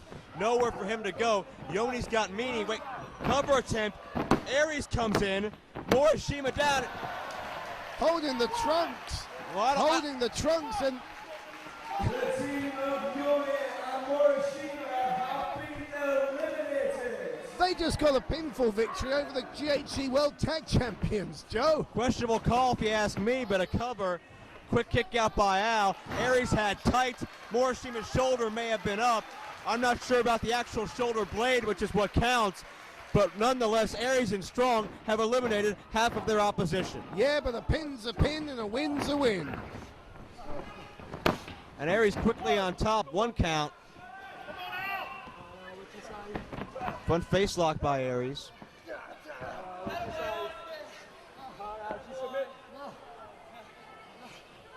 Aries cinching in that pressure. Snow needs to tag Meanie. It's been several minutes since Al Snow's had any kind of a break. Tag mate in comes Roderick Strong. Double whip. Sweeping the legs and just hammering away. That is a blatant use of a closed fist by 2 men, only one of which is legal. But Al still kicks out. Well, Snow definitely the weaker of the 2 in this situation. The Japanese duo worked over him and... Hard drop kick, great elevation, gracefully delivered by the Messiah of the backbreaker into the cover, but Al gets the shoulder up.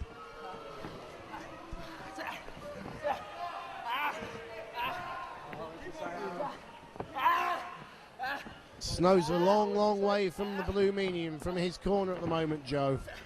Absolutely right. Side Russian leg sweep on Snow, lateral press, another kick out. You know, this match really giving us a chance to see how good a team Strong and Aries are. And it makes me think if... Another cover. It shows me how good Storm and Fleisch are for beating them in the first place. Absolutely right. No slouches in the 1PW tag title tournament. No slouches in 1PW in general. Al hammering away, inching for that tag. Can he get there in time? Aries from behind slides right through the legs. Beautiful tag team strategy. Drops him with a neck break. Beautiful move. 2 count and no. He didn't want to hit Snow from behind because that would just propel him towards the Meanie, so he slid under Snow's legs and hit him in the direction that he wanted. Fantastic strategy from Austin Aries there. Hard shot. Aries still trying to keep Snow at bay. Aries has him hooked. Does Snow have enough power to escape? No, Aries drives him down to the canvas. Staying right on top of Snow's body, does not let him escape the grasp.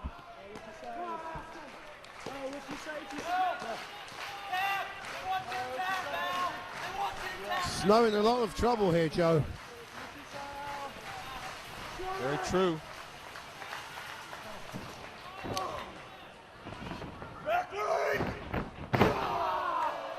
The Greco-Roman back rake. Yeah. A lot of technical skill behind that up. And a front rake. Is he having a seizure? I don't know what that was, but certainly Aries has that extra bit of pizzazz he hadn't had in prior months.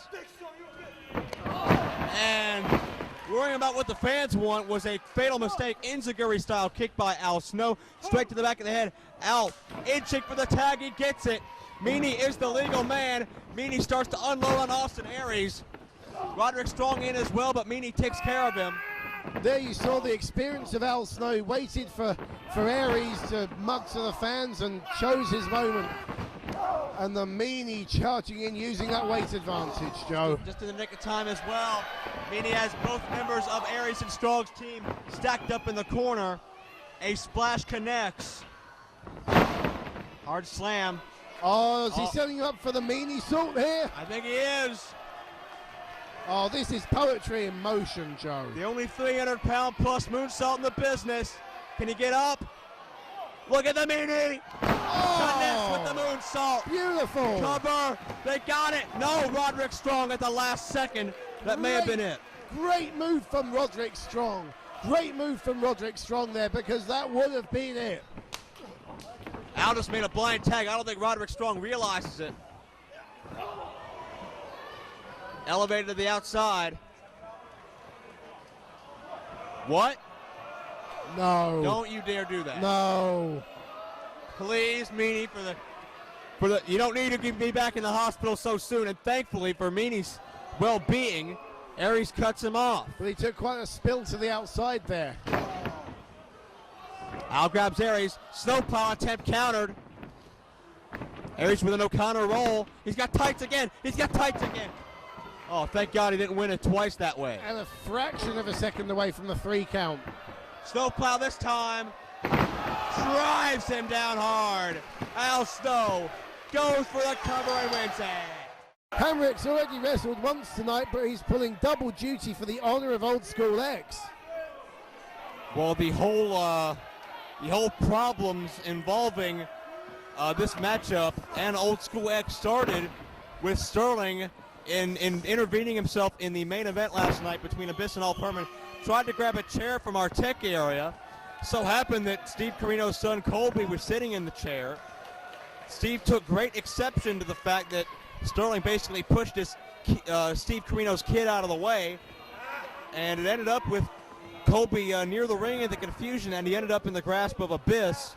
Certainly it's a very situation for all of us, especially Southern Comfort and definitely Steve Corino. As Hamrick gets some leverage to snap up a pair of arm drags. Sterling tries to counter. Hamrick outsmarts him. Count of 2, and certainly Hamrick has revenge on his mind for his friend, his partner, his confidant, and his friend's kid. Oh yeah, you could see from the look on Hamrick's face, he was deadly serious. No dance-offs, no nothing like that. You know, this is personal business. But you know what? This just shows to me again why Keenan is such a genius, because he's fresh. He hasn't wrestled at all tonight. Chris Hamrick, not too long ago, had a grueling tag team match. Who's going to be the fresher man? Where's the advantage lie? With Sterling James Keenan, right, who also has Team Supreme backing him up as well. Every base is covered. I doubt you can attribute Sterling's original opponent going AWOL to Sterling. I think it's just unfortunate circumstances. But and if Hamrick's so tired, then Sterling would not need 2 muscle men at ringside watching his back. Hey, he's got 2 of the best of British with him. Just for a little bit of insurance, you know? Check out the counter to that hip toss. Sterling with an arm drag. I'll tell you, Sterling's a mass manipulator. He's obviously gotten into the ear of Team Supreme, Storm and Morales, and convinced them that an alliance with Sterling is for their benefit, when really Sterling's only using them to benefit his own personal wars with Spud, with Old School X, etc., as Hamrick gets a 2 count. Yeah, but I can tell you, if there's one thing that Team Supreme love to do, is beat up Spud. So it's a labor of love for those 2. Trust me. Trust me on that one, Dombrowski. Hamrick catches Sterling running out of the corner. Drops him with an arm drag.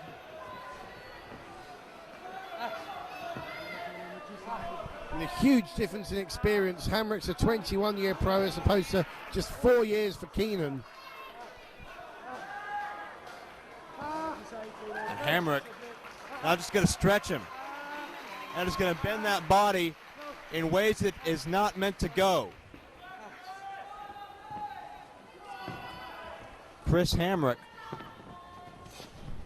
takes Sterling. Oh, listen to this.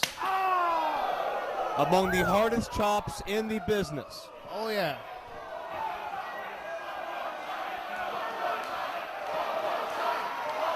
I don't think Sterling wants it one more time, but he doesn't have a choice. I poke to subdue him. Oh, let's listen in. Wow. You know something? I think we can easily say that Chris Hamrick's the biggest slapper in Doncaster. If you've seen some of the women around here, that's quite a statement. Out.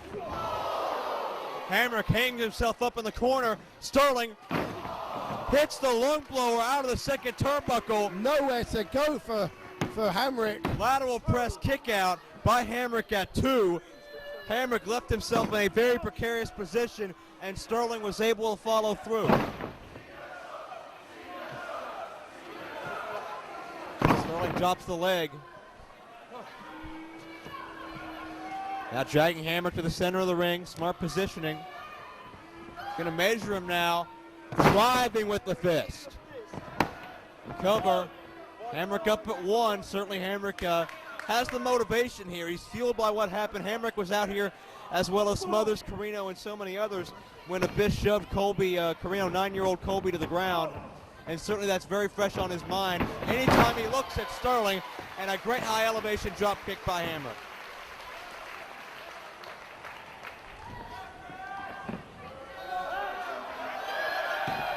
Hamrick on the second rope.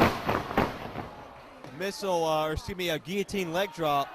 Nobody home. He landed hard on that right buttock that he's clutching at the moment. Sterling going to try to capitalize, but Hamrick slides out. You know, if he's pulled or jarred a muscle in there, that stops you walking, that stops you just your general movement, and Hamrick's going to be in trouble. Oh, look at this, Sterling distracting the official. Nothing wrong with that. Well, there's something wrong with that blatant choke in the second rope if you're looking at that. Dave Morales has got to work for his money. Certainly. You know, you got to prove that you're worth the fee. Who cares about morals or values when there's the almighty dollar on the line, right? What's it matter to be What's it matter to be a good person when you get a couple pounds in your pocket, right? Exactly. I was going to say pounds. We're not in America, Dombrowski. We're in Great Britain. Just remember that. Well, maybe Sterling will pay him in dollars. He can convert it later. I don't know. The fact of the matter is, Sterling does not need Team Supreme at ringside. Takes everybody out, hits the chin lock. He doesn't need them at ringside, but it's that peace of mind. It's an insurance policy. Well, Sterling certainly has a ton of insurance running around these days. Which makes him a smart man in my book. Got a heavyweight champion. He's got one of the most evil, sinister minds in this entire business. Yep. A man highly scouted by those in Ring of Honor, those in WWE and OVW. Certainly they're starting to notice Keenan's tactics as well. And Hamrick only just managing to keep that arm aloft and prevent losing this to the sleep hold. Hamrick to his feet now. Elbows his way out of the chin lock. Back. Hamrick lands on his feet. Gets kicked. Dixie drop attempt here. Hits him hard. But how much did hitting that move take out of Chris Hamrick?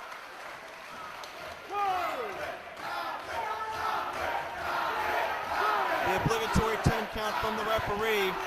Hopefully we won't have another count out.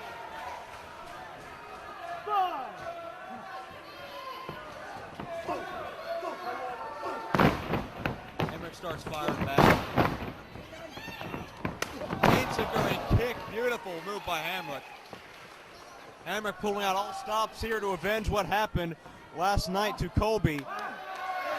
Now we're going to see a 10-punch attack.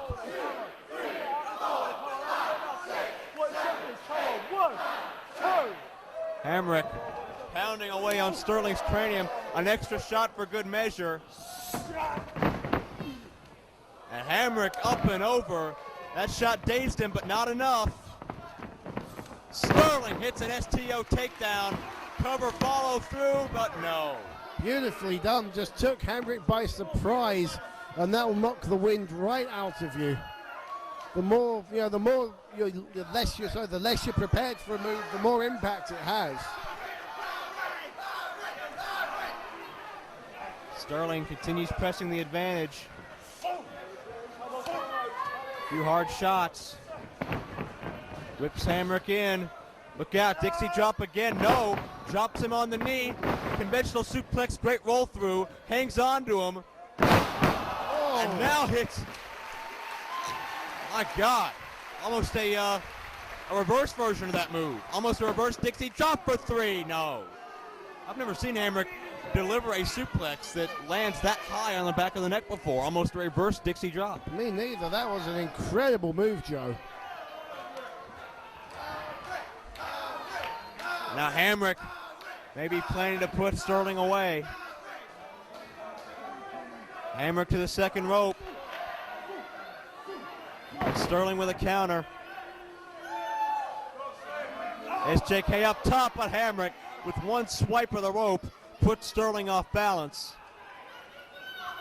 And now the danger of this matchup escalates one more time. Well, Hamrick pretty comfortable up on that top rope. Oh no. Oh, what's he going for, Joe? Oh my God.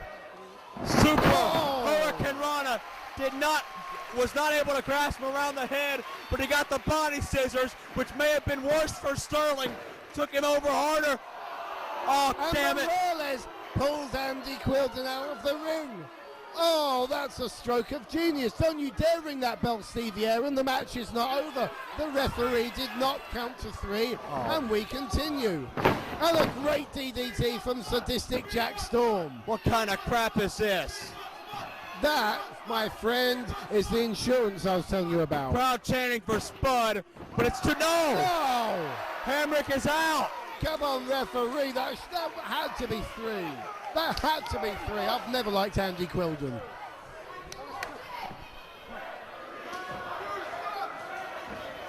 Sterling continues to punish Hamrick. Look out here. Oh, come on. Team Supreme trips the leg. Referee was looking in the opposite direction. They picked their spot. Watch Hamrick. Tope through the ropes. Caught him sleeping. Caught him celebrating.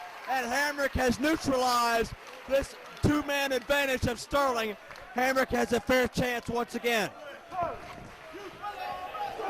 The referee saw that. He should disqualify Hamrick for outside interference. Hamrick springs in, but Sterling grabs onto the ropes and gets 3. Wow. I mean, when you talk about dream matches, Joe Dombrowski, it doesn't get better than this. Lance Storm versus Doug Williams. Did you ever in your wildest dreams think that you would be sat at ringside watching these two face off one-on-one? Absolutely not. We got arguably Canada's best technician against England's best technician. It's his Joe Dombrowski at ringside with Dean A.S. as we prepare for what is sure to be a marvelous, marvelous experience. The atmosphere is perfect. The athletes are ready, and this should be a very, very stellar encounter. I can't think of 2 men I would rather see in the ring from this entire tour than Lance Storm and Doug Williams. Absolutely. This is going to be an absolute wrestling clinic. And I mean, let's face it, Joe, this is obviously the first time these 2 guys have ever wrestled, they've ever met. And I'm pretty certain, this could be the only time because Lance Storm is more or less retired now. Right. He's making very infrequent appearances. Only in 1PW can you see action like this. Right, exactly. Lance Storm has not wrestled a full schedule in 2 or 3 years. He had 1 match in Ring of Honor and 1 match in 1PW before this. And Lance Storm currently happy earning a comfortable living thanks to the Storm Wrestling Academy up in Calgary, Alberta, Canada. But he could not resist coming back one last time to Europe, to England specifically, to not only see his European fans that have followed him throughout the years, but also test his own limits one last time against such a large scale of competition. And you'll have to agree that they don't come any better than AJ Styles, Chris Daniels, and Doug Williams, the three-men Storm has met this weekend. Oh, yeah, I mean, Lance Storm had heard plenty about Doug Williams. He'd only been able to see videotapes of him, and when he arrived in the UK, he specifically asked for this matchup because, as you say, Joe, he wanted to test his limits. Storm with an overhead throw, controlling the body and wrist of Doug Williams. And certainly, as you mentioned last night, no signs of ring rust from Lance Storm whatsoever. Not at all, no. Although he has been out of active competition, he's still been in a wrestling ring quite frequently, thanks to that training school he has in Calgary. So certainly he has not lost the feel of what it's like to be in between those ropes and sparring or exchanging holds with another individual. And Storm's certainly not going to quit this early at the juncture. And Storm going for a cross arm breaker, but notice Williams clasping his hands together to minimize the impact and then escape the grasp of Storm. Williams just got one over on Storm big time. Sometimes it's these simple, subtle things that end up winning matches, and that's what we're seeing Doug Williams do right now. Oh, definitely. It's the little things that often make the big difference, Joe. No. And Williams is now stretching away at the inner thigh muscles of Lance Storm. But Storm picks the leg beautifully, sensed his opening, and now has the legs of Williams' grapevine. No. And not only that, it's a psychological thing because, you know, Williams has just been working on Storm's legs. Storm reverses it and gets Doug Williams in the exact same move, like, you know, anything you can do, I can do better. And listen to these fans. Williams gets the momentum to get back to his feet, and Lance Storm appreciates it. Storm loves a good challenge. He loves competition. Storm wouldn't have this any other way other than competing with the absolute best, as we now see the test of strength, the Greco-Roman knuckle lock, as it were. You know, there's some places, some promotions in the world, I'm not going to name names, but I'm sure you know what I mean. Cover two. That would have been chanting boring at this stage. Two and a kick out. 1PW is certainly not ashamed to call itself great wrestling, not ashamed to call itself among the best wrestling in the world. Certainly the entertainment value is in the in-ring action, and Storm, great agility. Fantastic. And that caught Williams by surprise. Look at his face. Williams tried to monkey flip him over. Storm lands on his feet, and Williams appreciates that innovative counter as well. And the fans chanting, "You still got it," to Lance Storm certainly has not lost a step in the least, as Williams now with the side headlock takeover, but Storm quick to reverse to the head scissors. Both of these men in just the early moments of this contest have already developed a firm mutual respect for each other, as Williams attempted to bridge out of the head scissors, does so successfully. Side headlock. Watch Storm's shoulders, ref. I believe the shoulders are on the mat. This is a pinning combination right now. Storm can't take his eye off the ball here. Shoulder keeps popping up and down off that canvas. Storm going to send Williams in for the ride now. Hip block counter. Backslide. Williams cannot push up enough to keep him down. And a deep, deep arm drag. You want to talk about Ricky Steamboat-like grace. That's what we're seeing from Doug Williams right now with that arm drag. And just rolls through. Williams using his entire body to wrench away on Lance Storm's arm. Certainly the phrase "no wasted motion" applies here. Both of these men are only doing what matters, and they're putting full force and effort into everything they do.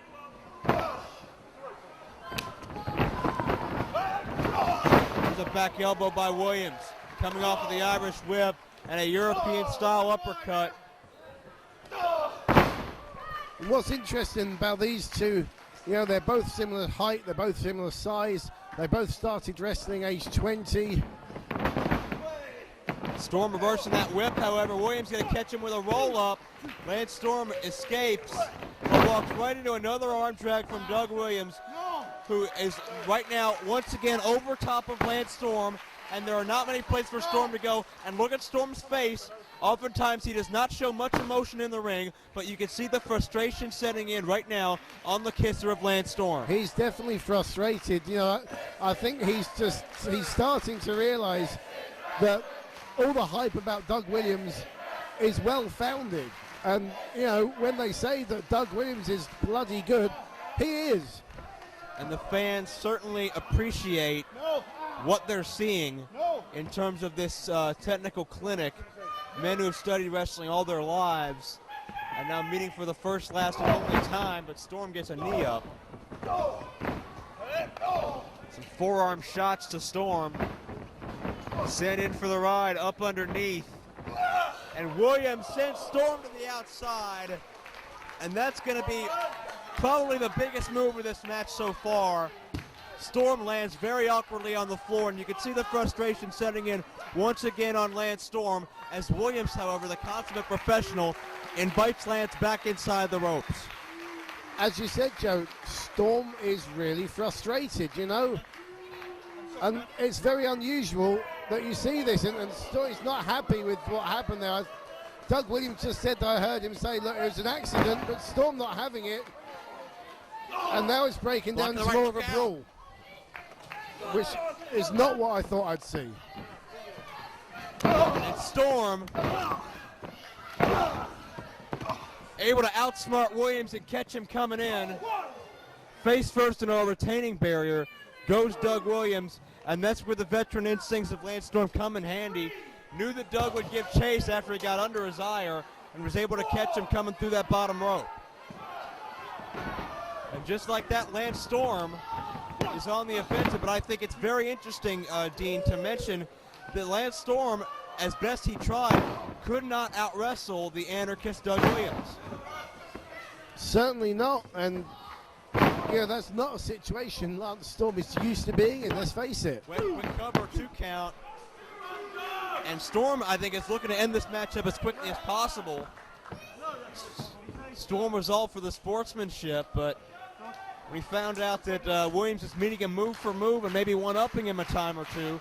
Storm changed the game plan. Well, as I said, you know, there's so many similarities. We've got, you look at the career path that Storm early on made in Japan and in Europe, and exactly the same places that Doug Williams has been a success in.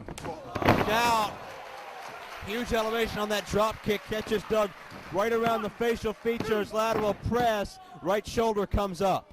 And you could hear the impact of that move, couldn't you? Certainly could, no pun intended. And Storm sends William right into that buckle. And Storm starts to open up with the right hands. Storm certainly had a completely different frame of mind than he was a few moments ago when this match started.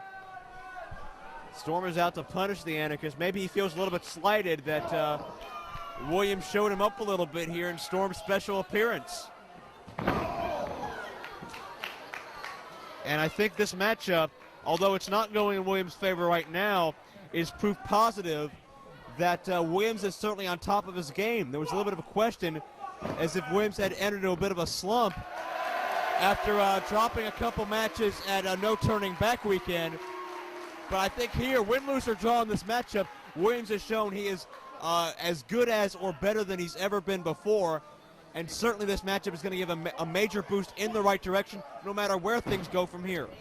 Definitely, Williams, you know, he's at the age where wrestlers reach their peak and their prime.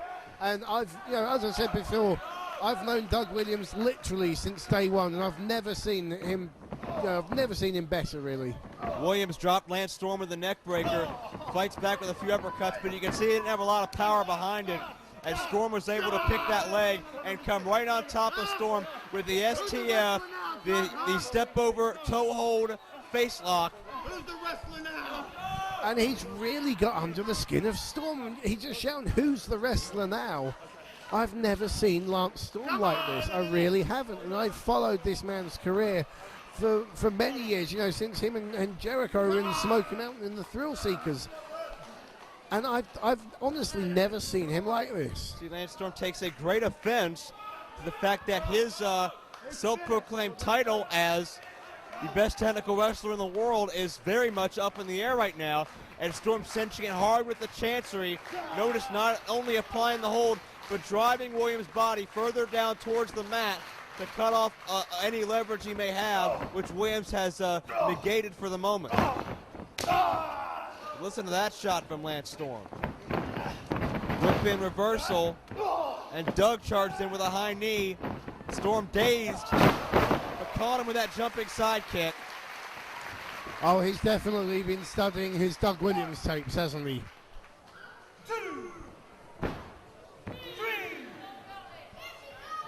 That obligatory 10 count now certainly would be a total shame to see this matchup end in a count out. But thankfully Lance is up to his feet and Doug is soon to follow as both men continue fighting. Williams with the uppercut. Right, buries the shoulder into the midsection. Gut wrench, beautifully done. Shades of Harley Race there. Kick out by Lance Storm. And close to a 3 count there. Doug hooks him, but Lance quick to fight out. Drops underneath. Williams catches him. Storm tried to roll him up, but Williams dropped down. Gets a near fall out of it. But Storm with a jawbreaker. Whips him in. Look at Williams. But look at that. Another reversal by Williams. Trying to get the legs for the gory special. Submission hold here, unless he decides to drop him. Beautiful move by Williams. Where's he going to go with him? Backs him right into the corner. Certainly not only stretching the body of Storm, but giving him an unprotected landing into that buckle as well. Now Williams going to go high risk, all the way up top. You don't often see Doug Williams doing these kind of maneuvers. Here it pays off. Suicide plex, I guess, Joe. Storm gets dropped, but a count of 2. Able to kick out. What a match we're seeing so far. What a match. Doug with a cravat and just driving that knee into the temple. You can hear the smack of flesh on flesh, but Storm ducks under and comes up with a Canadian Maple Leaf, his signature submission move. And Doug Williams is pretty close to the middle of the ring rather than being pretty close to the ropes. He's trying to edge his way towards Joe, but this is going to take a hell of a lot out of the Anarchist tank. That's right, and Storm begging him to tap. But I don't know if Lance Storm realizes how close to the ropes Williams is, as Storm crawling up the ropes to get the advantage. Williams and reverses. He puts the Maple Leaf right back on Lance Storm, and look at the pain Storm is in.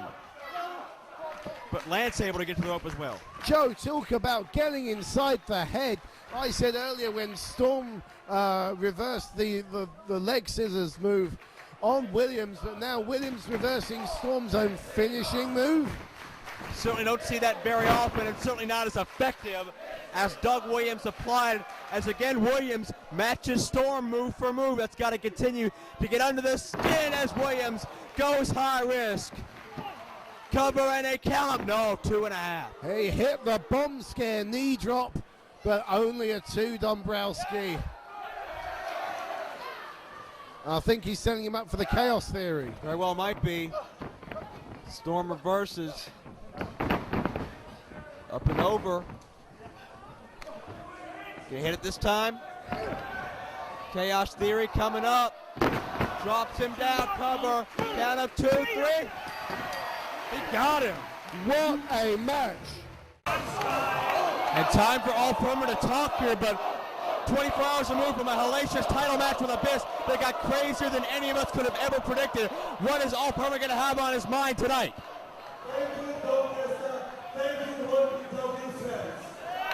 You know, I'm surprised that All Perma standing and walking after the beating he took. I mean, it must take a hell of a toll on the body.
another thing. Last night in the match against Abyss, I'm sorry I lost it. I didn't win the title. No, I'm really big and disappointed each and every one of you by not winning the title. Right now, I want to take some time, go home tomorrow, and really think about if I retire or not.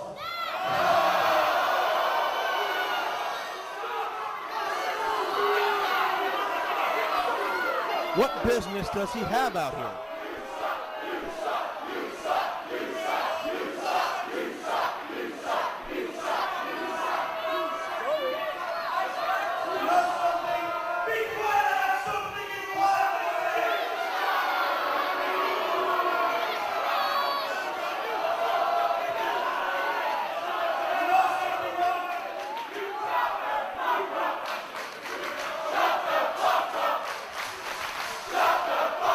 Where they're speaking in Ulf Herman's language.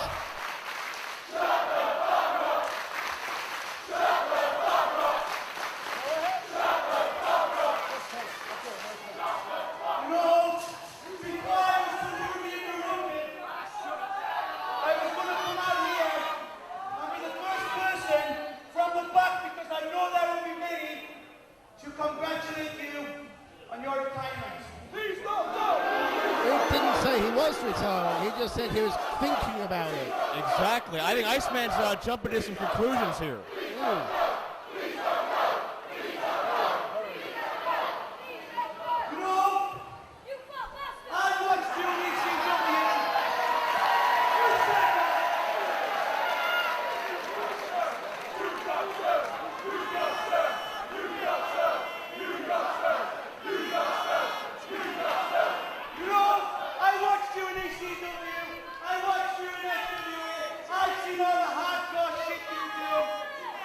Something goes, when it all boils down to it, you're nothing but a piece of shit. We apologize. Hey, from behind, Herman badly injured. He spent the night in the hospital last night. Thanks to survival of the sickest with Abyss last night. Balls count anywhere. And now Iceman's beating the hell out of him again. And we've got another guardrail that's just buckled. It's uncalled for. Head of security Keith Mayan out here. Uh-oh. Oh, he just crushed steel twice. And Herman's back. It looks like he's got problems with his back. This is disgusting. Joe, I'm going to go and check on him because Ulf's a friend of mine. You know, please do. We got to get Iceman the hell out of here. Iceman's out of the way.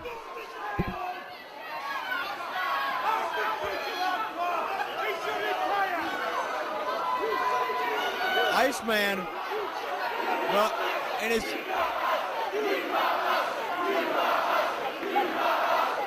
increasing search for respect and search for better treatment, it seems the list of casualties is growing to include Ulf Herman, who is so badly bruised and banged up from last night's match that he was thinking of retiring. Iceman totally disrespecting Ulf Herman, and you've got to believe if Ulf Herman, and it's a big if Ulf Herman ever steps back in the ring, there'll be hell to pay for Iceman.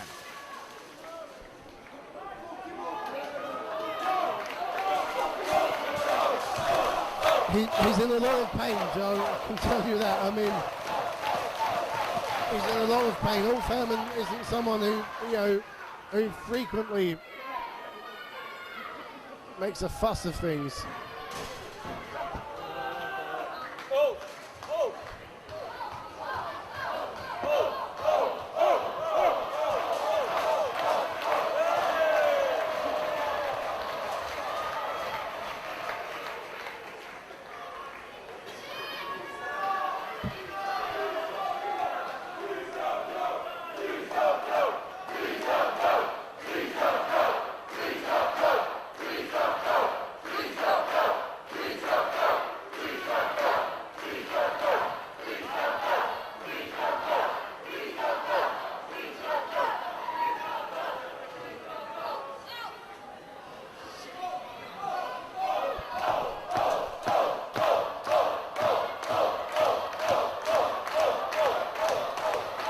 that crowd reaction says it all, Joe. Indeed it does, but will All Herman ever appear in front of this crowd again?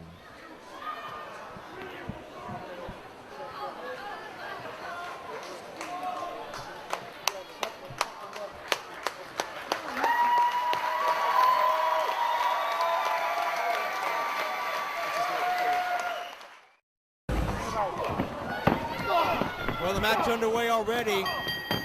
Bella Sound and Ricky Reyes one-on-one with Chad Collier. A couple of the most skilled technicians. Of course, Collier a technician, Reyes more of a brawler, but certainly trained in submission-style wrestling as well and mixed martial arts type offense. But right now it's just a slugfest, and that's going to favor Reyes. Well, all this stems, of course, Joe, from last night when Chad Collier stepped into the fill the breach left by Homicide, and well, it would be an understatement to say they didn't quite get on as a tag team, wouldn't it? Exactly right. Well, it came down to the end of things. Team Shag won that matchup by pinning Collier to get the deciding fall. Reyes, so upset, so frustrated with Collier, he abandoned him, did not even attempt to save him. And that's what caused this match getting added, a late added attraction here to this card, a special bonus match, if you will, unadvertised. Reyes controls with the side headlock now, but Collier fights his way out. You know, Collier knows so many ways out of a side headlock. Reyes still upset from last night, as you can see, but Collier picks the leg and follows through with the go-behind. Reyes reverses, but Collier smartly drops to a knee, so Reyes loses his grip. And Reyes continues with the striking, but Collier showing he can match Reyes in that department as well. Well, Reyes not the most popular man in 1PW. We can hardly say that he was blown away last night by the reaction of these fans to him. Certainly true. Reyes, keep in mind, 1/3 of the 1PW chapter of the Rottweilers. We've seen Loki here in the past. We'll see him again very soon. Same, I'm sure, can be said for Homicide. If they let him in the country. Well, that's true. German suplex, beautiful bridge. Not enough to hold Reyes down, though. We said it before, Joe. You know, Chad Collier is so smooth with those bridges and these, submission holds. He's just such a fluid wrestler. And you certainly can't forget the Rottweiler mentality that exists in the head of Reyes, thanks to Loki and Homicide. Certainly Reyes not above going to street tactics to teach any given opponent a lesson. Win at all costs, huh? It's Collier now. Collier maybe the slightly more well-traveled of the two. Several tours of Europe as well as appearances for WWE, TNA, and Ring of Honor. Reyes has toured the world as well, appeared on WWE television as well. Certainly also a regular in Ring of Honor. It's just a 1 year difference, 1 year advantage in experience to Collier. Nice swinging neck breaker by Reyes. But if Collier takes a few more moves like that, I don't think his career will last as long as Ricky Reyes. Let's say that. Very true. Reyes has been traveling the world, but has only started seeing a lot of fanfare and buzz surrounding him in just the past couple years. That shows you how much improvement and dedication he's put into his craft in recent times. Well, yeah, there's that. You have to, sometimes you just have to be in the right place at the right time to get your break. I mean, look at Al Snow, who we saw in the last match. Took him 15 years to become an overnight sensation, didn't it? Exactly right. Hard kick to the spine by Reyes, who is in total control of Collier right now. Hooks him, drops him down with a brainbuster. Whoa, Fisherman Buster, beautiful. Collier kicks out. And Collier's feeling his neck, isn't he? Absolutely is. Don't forget Ricky Reyes' favorite maneuver, the Dragon Sleeper, and where does that work on the neck? Absolutely right. I've seen Reyes put that move on some of the best and made them tap out within mere seconds, mere fractions of seconds. That's how dangerous and deadly Reyes' version of the Dragon Sleeper is. as Reyes gets the boot up to the jaw of Collier. And there's a power slam. 2, but a kick out.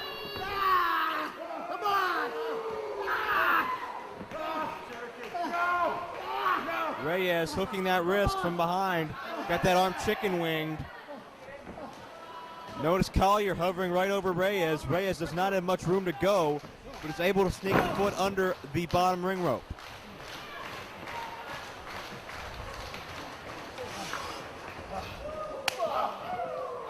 Collier with a chop. And just wrenching that arm right across that top ring cable. That cable is tightly enforced. It'll burn you if you hit it the wrong way, and wrenching it awkwardly across it. Certainly not going to do Reyes any favors as he catches Collier coming in. Now springs out and drops Collier in the process. Collier lands very awkwardly on the edge of the ring apron, and that is where steel meets wood. And that elbow from Reyes, the point of the elbow right in the back of the neck. Reyes lines Collier up on that ring post. Takes too much time to get the head start. Collier able to send Reyes face first into the steel. Knife edge. Wait a second, look out! Reyes in your lap. Talk about up close and personal, and Collier following him out. This isn't typical Chad Collier offense, is it, Joe? Not in the least. He's taking Rottweiler tactics to one of the Rottweilers. Very true. Fire with fire. Wait a second. Referee. Ladies and gentlemen, both men have been counted out the referee's decision. A double count out. Well, the bad blood between these two very, very evident, Joe. You look terrified. Well, this was not a no disqualification contest. Johnny Storm, Jody Flash, the Fallen Angel, Christopher Daniels, the phenomenal AJ Styles. See, I don't know if you guys know this, but as individuals, we've held more titles than you guys will ever have in your career. And now as a tag team, I gotta be honest, I don't see how we can lose. Johnny Storm, Jody Fleiss, congratulations! You just assured yourself the first runner-up spot in the 1PW Tag Team Title Tournament. Because you may be the best in Great Britain, but let's be honest, AJ Styles and Christopher Daniels, we are superstars on a worldwide scale. So as good as you are, let's be honest, buddies, standing next to us, you just don't measure up. In the end, AJ and I, we're going to represent 1PW as the greatest tag team champions in history. And just so you know, it's not a threat, and that's not a promise. That's the gospel, according to the patron saint of Phenomenal and God's gift to wrestling.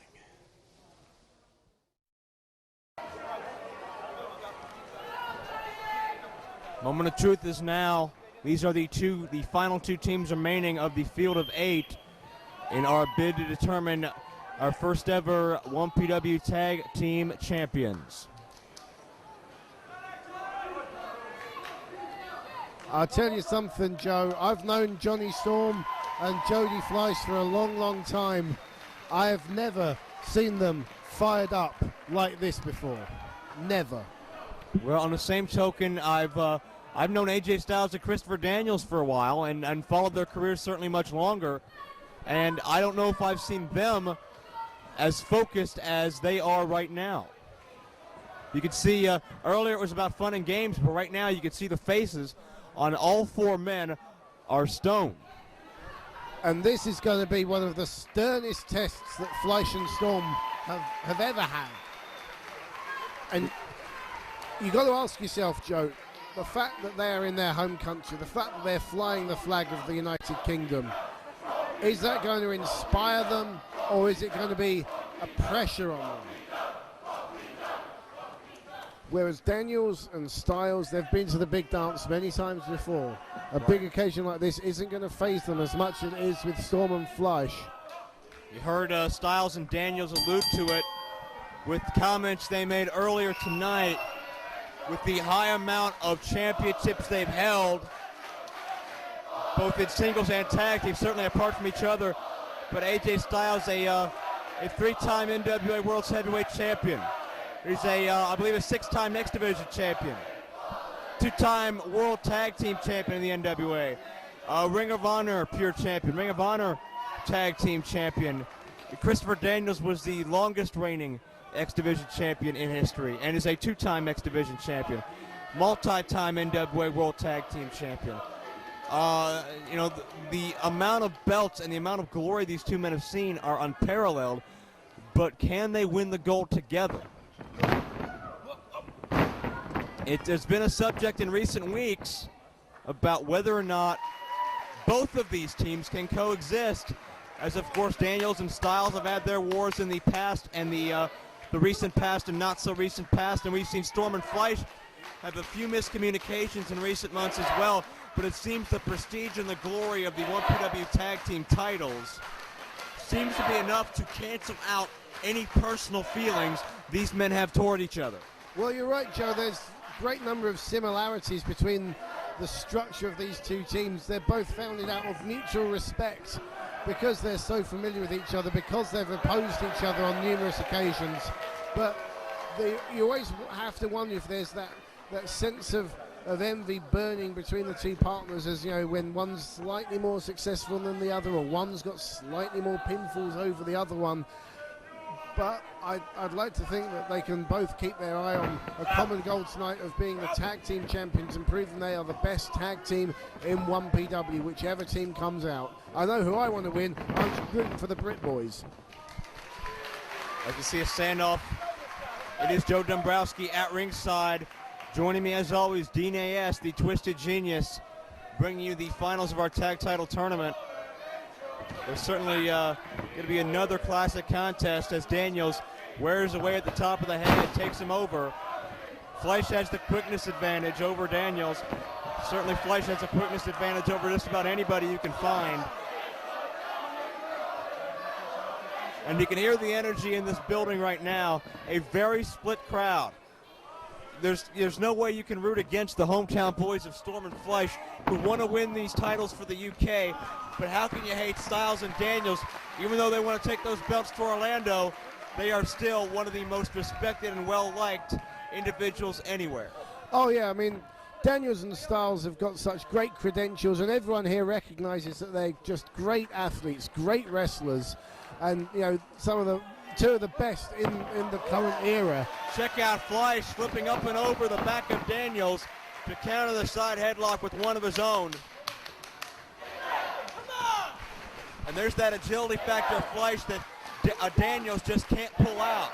And Johnny Storm trying to get the England chants going, get that home country feel, and basically make Daniels and Styles feel like the foreigners. Keep in mind, Daniels and Styles both competed in the heavyweight title tournament last March.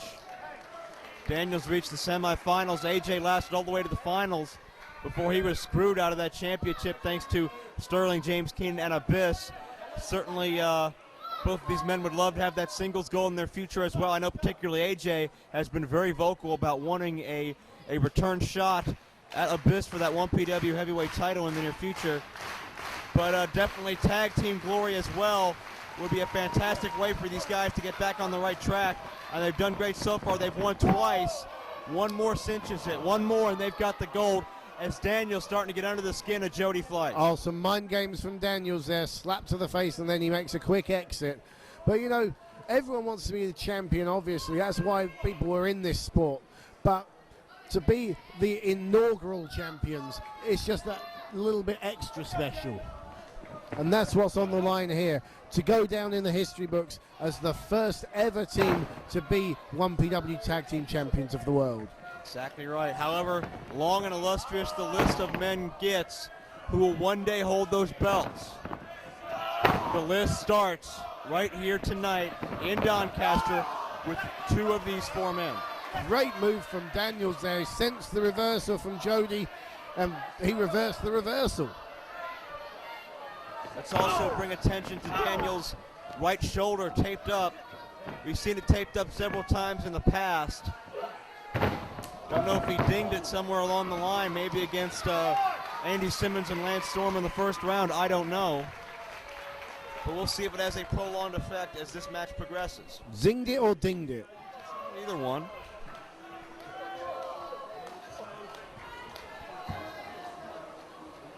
Daniels again with the headlock, but Fleisch battling to his feet. Daniels only has two choices. Release the hold or come up with him. Fleisch elbows his way out. With a shoulder tackle by Daniels. Daniels has a bit of size on Fleisch, not a whole lot. But he's got enough because... Yes! Look out, monkey flip. But check out Daniels landing on his feet. But didn't count on the leg sweep.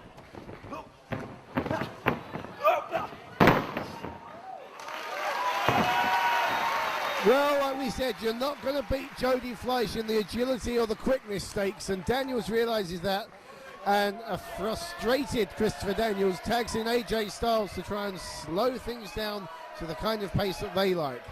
That said, AJ's not exactly a slouch in the speed department. Absolutely right, a very wise move by Daniels to make that exchange at that point. But he wants Storm, and he gets Storm. Phenomenal one locking up with the Wonder Kid. A lot of the crowd behind Storm and Fleisch, a lot of the crowd behind Styles and Daniels. Although Storm and Fleisch are the home team, quote unquote, certainly they have less of a hometown advantage in terms of crowd reaction. In some of the instances we've seen this weekend, Storm lands on his feet, but Styles knocked down but went right back up into that head scissors. Storm going to swing off the top and take AJ down. We have some lightning fast offense here. Arm drags back and forth. Both men have the same idea and go down. Come on! Wow. Wow. How about that, Joe? These two teams so evenly matched in many ways. Crowd once again showing their appreciation for what they're seeing here. But as far as these four men go, how great the match is isn't really the top issue right now. Critical approval is not the point. It's all about those 1PW tag team titles. It's all about the prestigious gold, and somebody's walking away with it in mere moments. Exactly. I don't think that, you know, whichever team loses this, when they go back to the dressing rooms to be told, you lost, but hey, it was a great match, that's going to be scant consolation because they both want to be champions, both teams. Right you are, as Daniels sends in Storm. Oh, Joe! Jumping side kick right around the chin. Lateral press, Storm kicks out. That connected. You could feel it and hear it from here.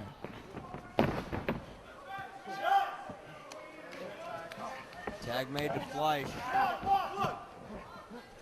Daniels trying to fight off the double team there, but real aggression from Fleisch there. Like I said, they are pumped up, fired up for this match like I've never seen them before. That's determination right there. Storm and Fleisch wrestled in the first match in 1PW history, defeating Chris Sabin and Jerry Lynn, and ever since then they have hoped and dreamed about 1PW creating a tag team title tournament and a tag team division in general. And finally, those months of dreaming comes down to these next few moments.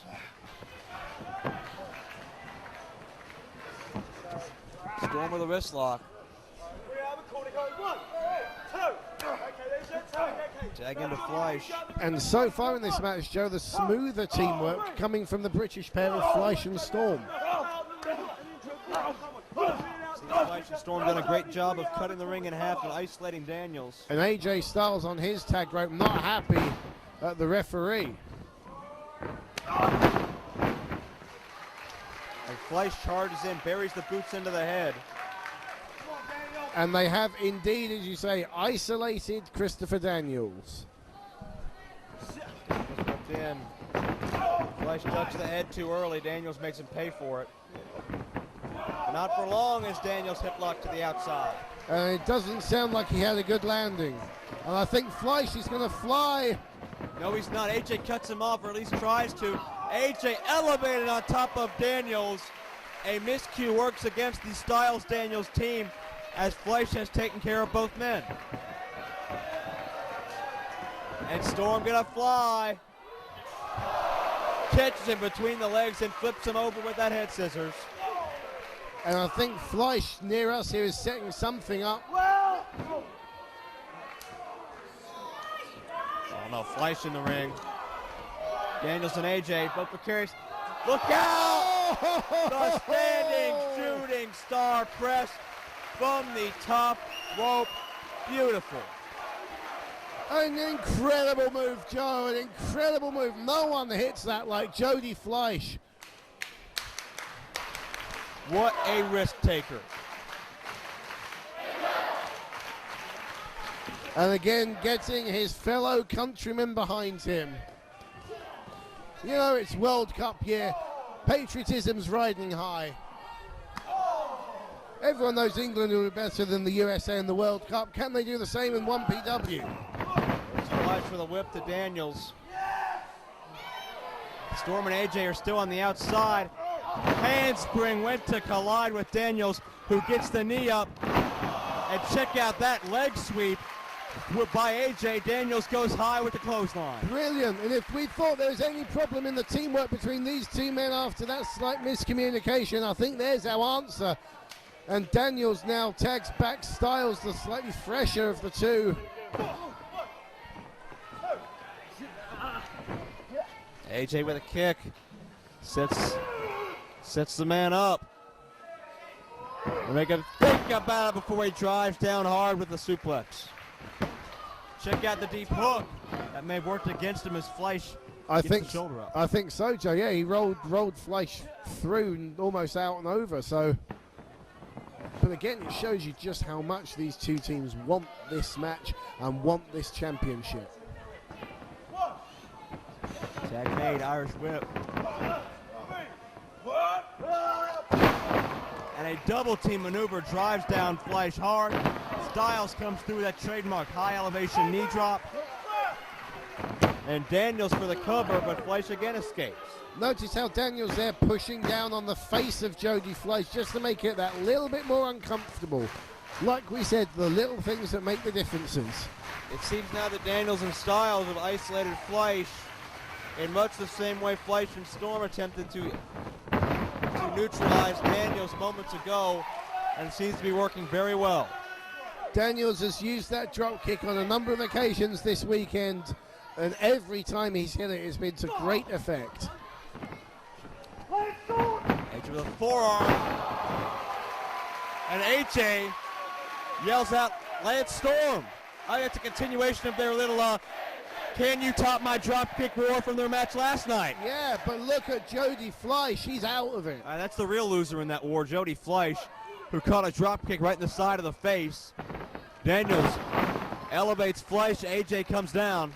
And I'll tell you something, Joe. 2 count. I'll tell you something. Jody Fleisch needs to get out of there, or Johnny Storm needs to be extremely vigilant, because looking in the face, looking in the eyes of Jody Fleisch, I don't think there's much left of him. Abdominal stretch. The advantage is definitely now with the American team of Styles and Daniels. Tearing away at the intercostal cartilage between the ribs, but Daniels has a handful of tights that the referee is not acknowledging right now. Fleisch still able to counter with a hip toss. Daniels tries to keep Fleisch from making a tag, can do so momentarily. Fleisch back over with a sunset flip. Daniels drives down with the elbow cover again. Another 2. What a great reversal from Christopher Daniels. Is there nothing this man can't do? Into the boot of AJ.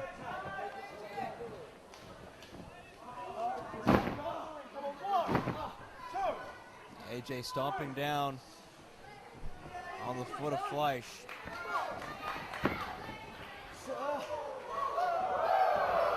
AJ hooks him in, figure 4 time. Maybe not. AJ zigging left, zagging right, keeps everybody guessing, but the most important thing there is that he keeps Jody Fleisch guessing. Fleisch does not know what's coming next from the Phenomenal One. Styles now has Fleisch in the precarious tree of woe before tagging out to Daniels. Oh, come on now. And Daniels walking on the groin of Fleisch and singing the American national anthem. Now that's just uncalled for.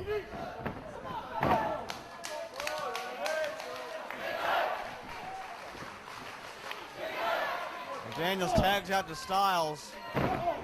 Certainly saw Daniels taking a page from another 1PW alumnus, Petey Williams, with that Tree of Woe groin stomp. AJ is tagged in. Fleisch tries to fight back, but AJ setting up for something big here in the corner. Right above us here, tornado DDT. Fleisch hung on to Styles' body. Did not let AJ snap off that move. Oh, AJ's dazed. Look out. Fleisch breaks the Hurricane Rana. My goodness. What a move. But Fleisch is flat out on his back. He really, really needs to tag out to Storm. He's reaching out. Well, if anything's going to do it, that's going to be it. He's got to bring the fresh man in, Joe Dombrowski. Absolutely right. Can Fleisch tag Storm? He did it. Tag to Chris Daniels as well. Duck of the clothesline. Johnny Storm, Chris Daniels, your legal men in this match right now. Daniels elevates Storm, who comes back with a Hurricane Rana. Daniels charges again, gets caught with a back body drop. Johnny Storm on fire, taking it to the 2-time X Division champion. Double spring by Storm into another beautiful Hurricane Rana. Ronald up and over, tornado DDT by Storm. Cover to Endo. Straight on his forehead. I wouldn't like to be Christopher Daniels in the morning. Storm complaining about the count. It looks fair enough to me. Storm setting to AJ, but Storm able to fight off any unquestionably interesting tactics. I think he's setting up, yep, the perfect Storm, no. Well, Daniels held on, and AJ with a German suplex. He hangs on, face plant, drives him down. AJ covers, he's got 2, but Storm kicks out. He hardly kicks out, he just managed to roll a shoulder through, and that's really taken a lot out of Johnny Storm. What a devastating maneuver by AJ Styles. And I think it's at this stage of the match that the experience and... Tag was made, AJ did not know. Fleisch 3, no. No. I think at this stage of the match that the experience advantage will start to count. Look out here, Fleisch looking to spring in, looks like. 720. Oh, but Daniels came in and caught him at the nick of time. Drives him down hard. Well scouted that maneuver, Daniels. Now Daniels tags himself into things. Blue Thunder Bomb coming up. Daniels drives him down. Has that cover. Johnny Storm with a save. Now AJ in to counteract Storm. AJ sends him in. Storm with a reversal. Look out. AJ hits hard on the outside. Straight down by us, and it wasn't a good landing. Didn't have a lot of control over his body there. Look out for Storm. Johnny Storm elevates himself. Oh, look out. He's going for a Styles Clash on the floor. Styles Clash, but Fleisch interrupts. Drop kick sends both men into the barricade. Not sure who got the worst of that, but Daniels now on the apron. Where's Daniels going? Oh, look out. Arabian moonsault. Daniels connects with the Arabian press. And he lands on his feet. such grace behind that by the fallen angel, Christopher Daniels. And AJ Styles right by us here, not looking in good shape, not looking too good at all. It's really taking it out of him. Fleisch thrown back into the ring. Come on, the Brits. It's got this whole crowd. Johnny Storm is still down, Dean. I think he might have got his head rammed right into that barricade when Fleisch countered that Styles clash. Daniels sets Fleisch up now. Fights his way out. Lands on his feet. Tornado DDT drives him into the second turnbuckle. And as this match goes on, the crowd getting more and more pro Fleisch and Storm. Fleisch, look out. The shooting star. Cover. We got champions. Now AJ interrupts. Great move from Styles. Pulls Daniels into the corner, then makes the tag. Styles is thinking. Styles sends him into Daniels. Uranagi time. Drops him. And AJ's going up top. And We saw this last night. BME, best moonsault ever. AJ connects with a frog splash. We got champions. Storm was there just in time, Joe. Just in the nick of time. Just happened to get back to interrupt the fall. That would have been it if it wasn't for Johnny Storm. Perfect Storm. There's the perfect Storm. Cover. Now Storm's got it. No, Daniel.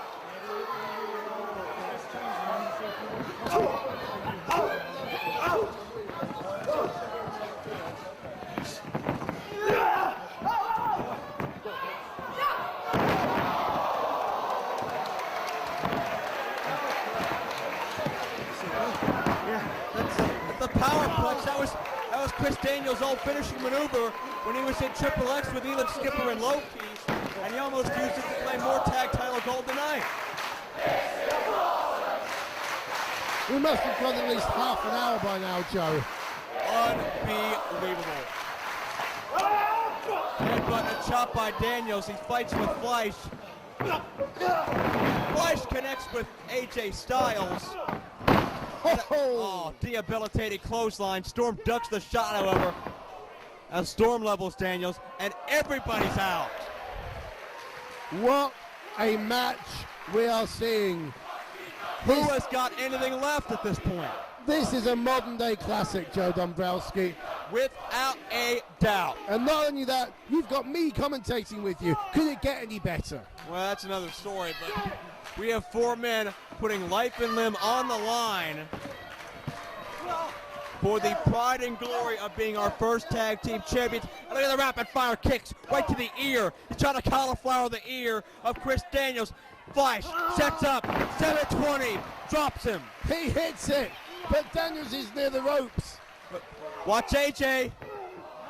Scoops it up. Styles clash. Styles clash.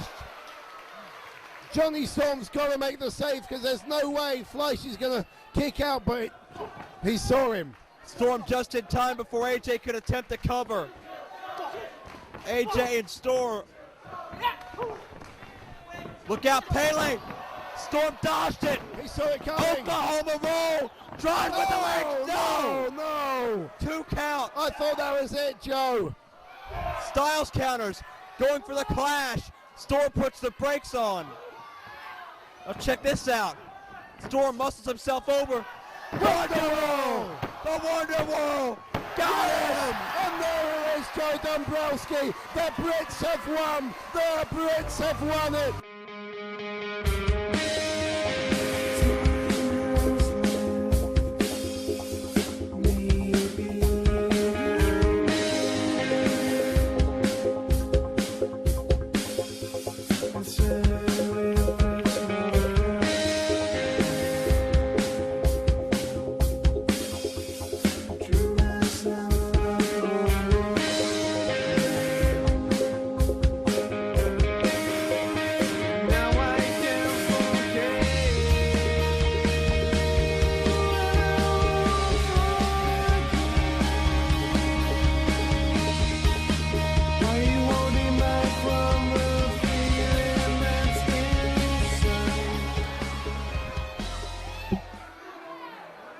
What are AJ and Daniels going to do?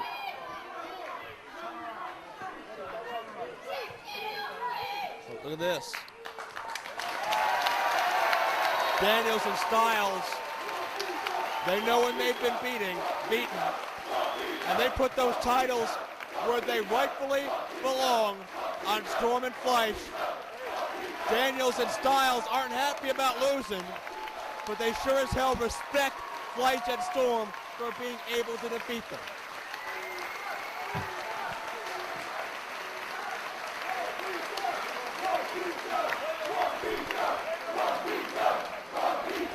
My God, what a moment this is between these four men. And let's hear from the victor. Let's hear from one half of our new tag champions. If they have music, play their music. They are your champions. Play their music. It wasn't so long ago that a company called 1PW started up. What?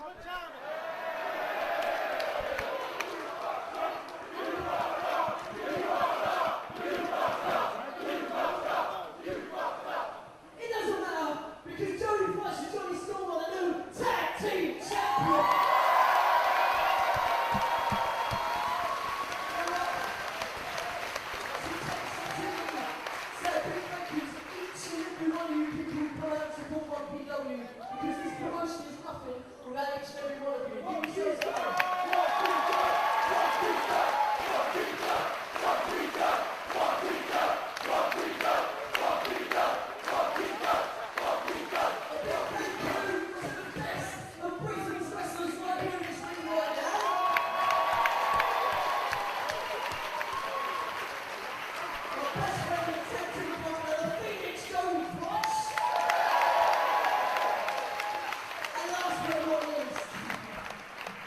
Two, without a doubt, of the best wrestlers this world has ever produced. The Phenomenal and AJ Styles.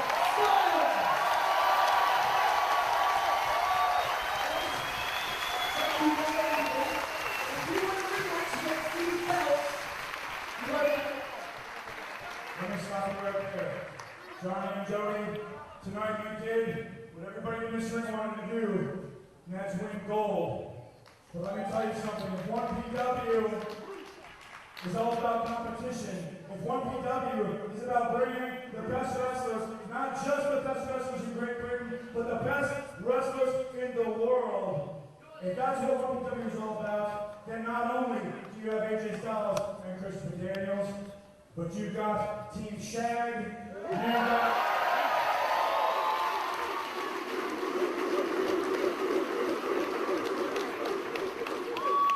you've got Southern Comfort. You've got the Road Riders. You've got a lot of teams. So good luck holding on to those belts. I know you guys are going to be great champions. And maybe one day, the four of us will be in this ring one more time with those belts on the line.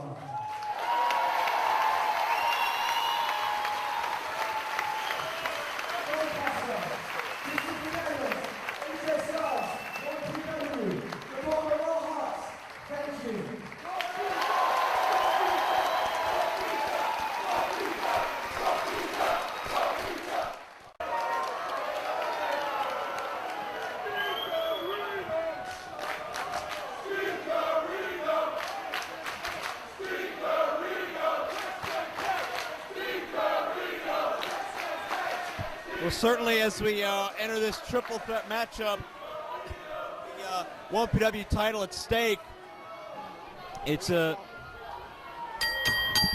to be a lot of personal pride at stake here. Of course, Steve Corino, the sentimental favorite, after what happened just last night as a result of Sterling James Keenan sticking his nose where it did not belong. Corino's 9-year-old son Colby was physically assaulted by Abyss, and Colby spent the night in the hospital as a result of that last night. And certainly Corino has the condition of his child weighing heavily on his mind, but also wants to repay Abyss for what he's done. Well, I'll tell you something, Joe, this survival of the sickest rules I think it's going to be just a different kind of match to what we saw earlier on with the tag titles, the tag champions being crowned. In fact, this couldn't be further from that match. And Corino and Christian both have a personal vendetta with Abyss, choosing to work together early on. Keep in mind, on TNA television, Abyss, along with his advisor in TNA, Jim Mitchell, were stalking the wife of Christian Cage, invading the house of Christian Cage, tried to drown Christian in his very own swimming pool. Indeed, we've got personal issues between Christian and Abyss, personal issues between Corino and Abyss. And personal issues between Corino and Christian. Remember that verbal diatribe they got into last night? Exactly. So this is going to get, I think this is going to get ugly quickly, in fact very quickly, because Corino already is taking this out into the fans. And much like last night's title match between Abyss and Ulf Herman, and security's walking all over the place here, trying to keep control. We just got to watch our monitors and try our best here, Dean. Oh, wait, we got Abyss back at ringside. What's Abyss doing? What's he getting? He's getting a rope. Found some rope. Well, I know you're watching Corino and Christian brawling up the stairs, but Abyss has a blue rope, and it scares me what Abyss could do with that rope. He has tunnel vision. Whenever he comes across, he finds a way to use it. And I think he's going after them. They're right up at the top of the dome at the moment, Joe. What in the hell are they doing up there? I wish I knew, but it doesn't look good, whatever it is. Is Cage going for a suplex, but Abyss interrupts shots from behind? I've seen melees before. I've seen title matches go into the crowd, but I don't think I've seen one degenerate this far, this fast. No, not this quickly. I mean, they basically stepped out of the ring in the opening minute and they've gone right up top and, oh no. Abyss is choking Corino. Are you thinking, or I'm thinking that Abyss is going to try and... Oh, well, I hope Abyss doesn't go any further than that as Corino fights off, or at least attempts to, but Abyss sends him chest first right into that metal beam. Sorry, Joe, has he got that rope around Corino's neck? He still does. No, he's not trying to hang him off the... No. Oh, I hope... No, come on. I hope... Oh, my God. Corino's going over. No way. He's pulling Corino over by the throat. He's going to hang him from the... Oh, no. He's going to hang him from the balcony. Corino... Oh, my... Corino's on the edge. Christian... Oh, God! Oh, God!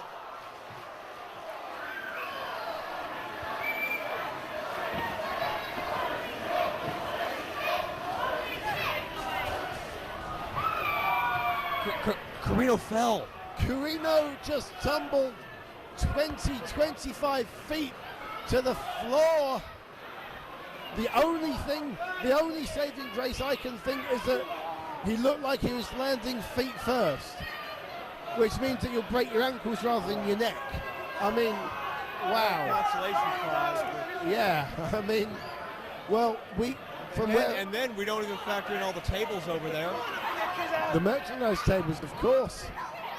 I've no idea what kind of a landing Corino had. We can't see from here.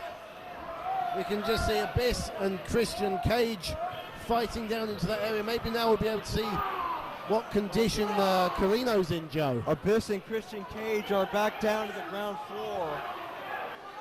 They obviously had the luxury of taking the stairs. Corino may have paid the ultimate price here in the effort to gain revenge for his son and family. Cage is the first one back on the other side of the rail. Abyss is, I don't know where Abyss has gone. It's giving Cage some time to regroup, and that's never a good thing. Well, Cage is playing it smart by getting himself a breather, but we apologize for the camera angle here. Obviously, something's transpiring with Abyss on the far side of this building that we just cannot see right now. And there you see the absolute sea of humanity we have throughout this Doncaster Dome. Certainly you can understand as we're trying to get a feed out there, we're trying to get a handheld camera in position. Oh, well, no. Abyss is carrying what's left of Steve Corino, and look at how limp Carino's body is. exactly, it doesn't look particularly good, does it? And the fans are chanting for Corino, but Corino's certainly not resuming this match under his own power.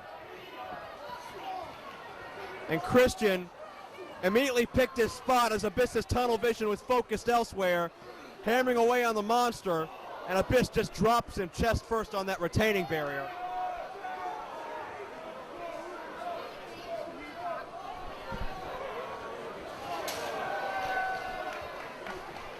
Oh, God. Well, now where's Abyss going?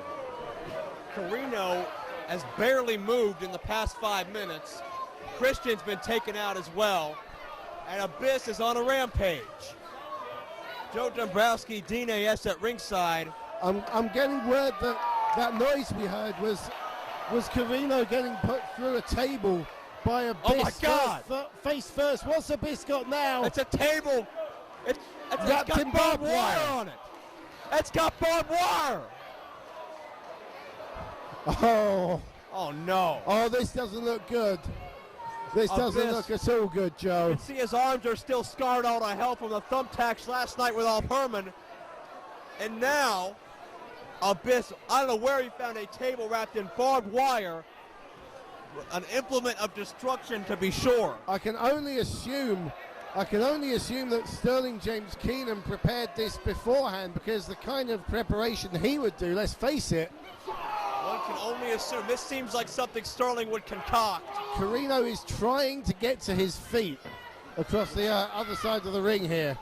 And Christian sends Abyss shoulder first into that ring post, and now focuses on Steve Corino. While Corino sitting there precariously.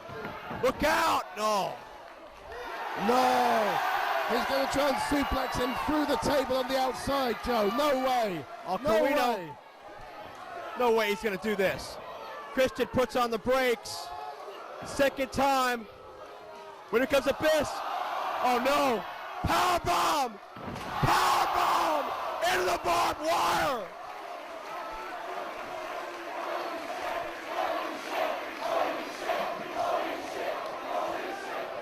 Corino driven back first into sharp, edgy barbed wire.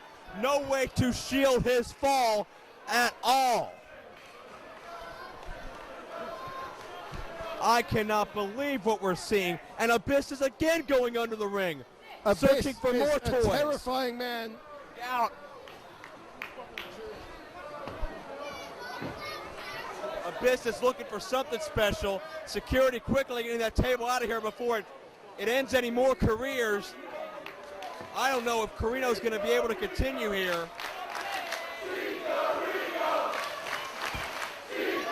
Abyss is looking for something. I don't know what he's looking for. Whoa. Oh, good God.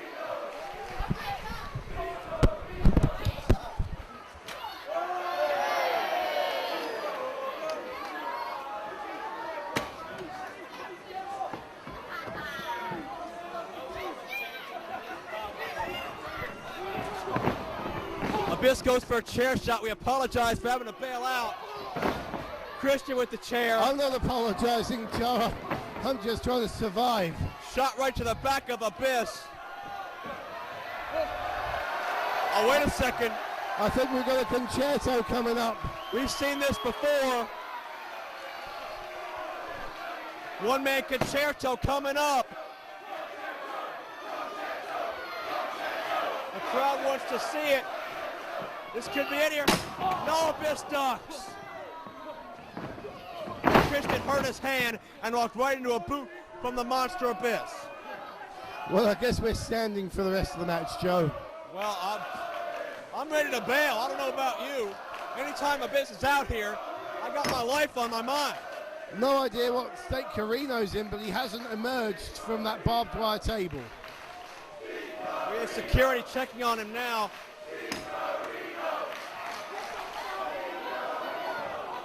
Oh no.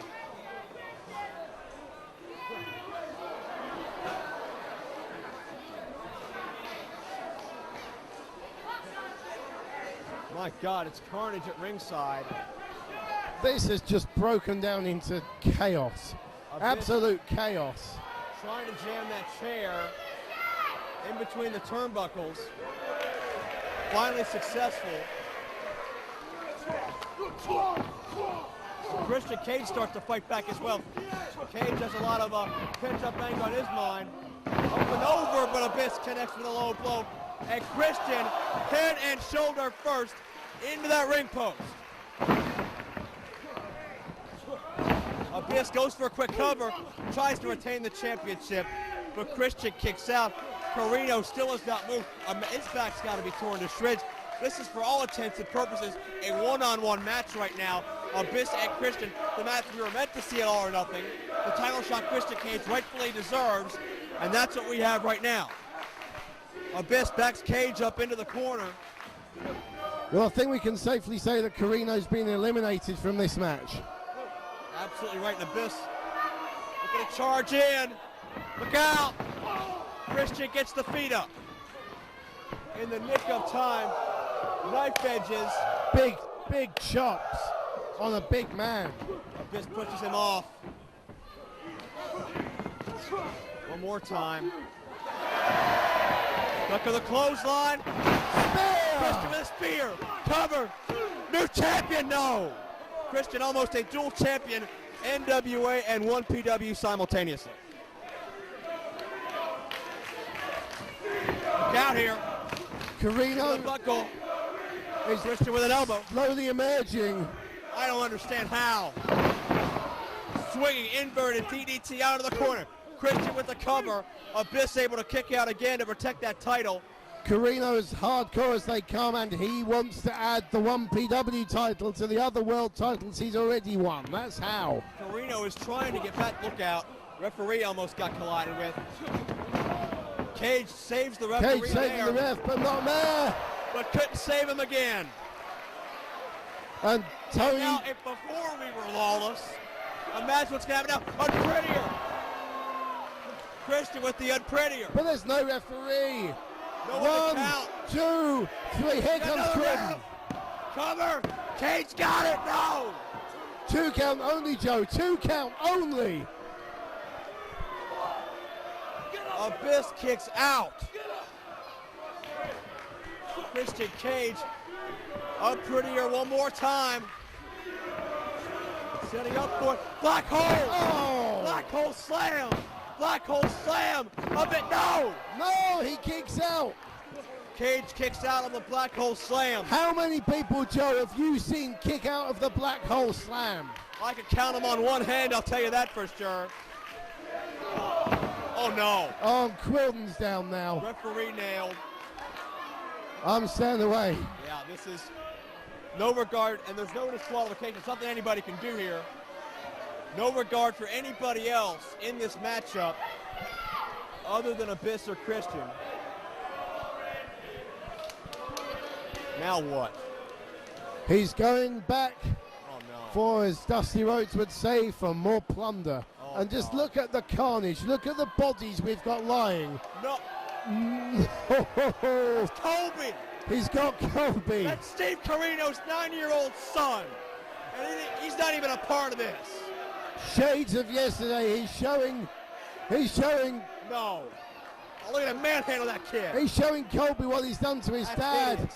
And Colby, understandably, is terrified, but he's now in a corner. Abyss will break him into a million pieces. Come on, security. No, somebody do something here. Christian, thank God. Cage fires back. Abyss has him. Shock treatment.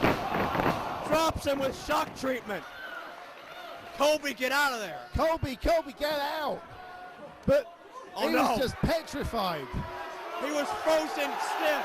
But look at Corino. Look at Corino. He's got a barbed wire baseball bat. He's going to choke slam Colby. He's going to choke slam Colby. Oh, Joe. Corino downstairs with a barbed wire.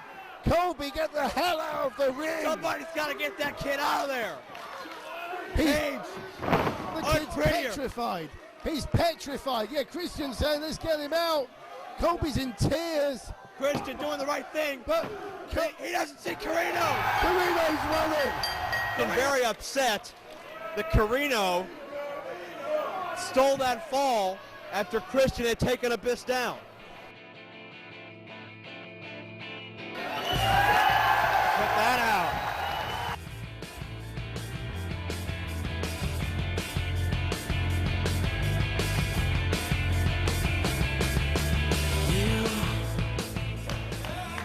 This isn't some indie. This is what PW, these people deserve 125%. You had 40 of the best guys in the entire world in the back who will bust their ass for you guys. I'll make two promises. One, I'm going to do my damnedest to be the best champion I can be for this company. And two, and most importantly, I mean everybody else in the back, all the staff,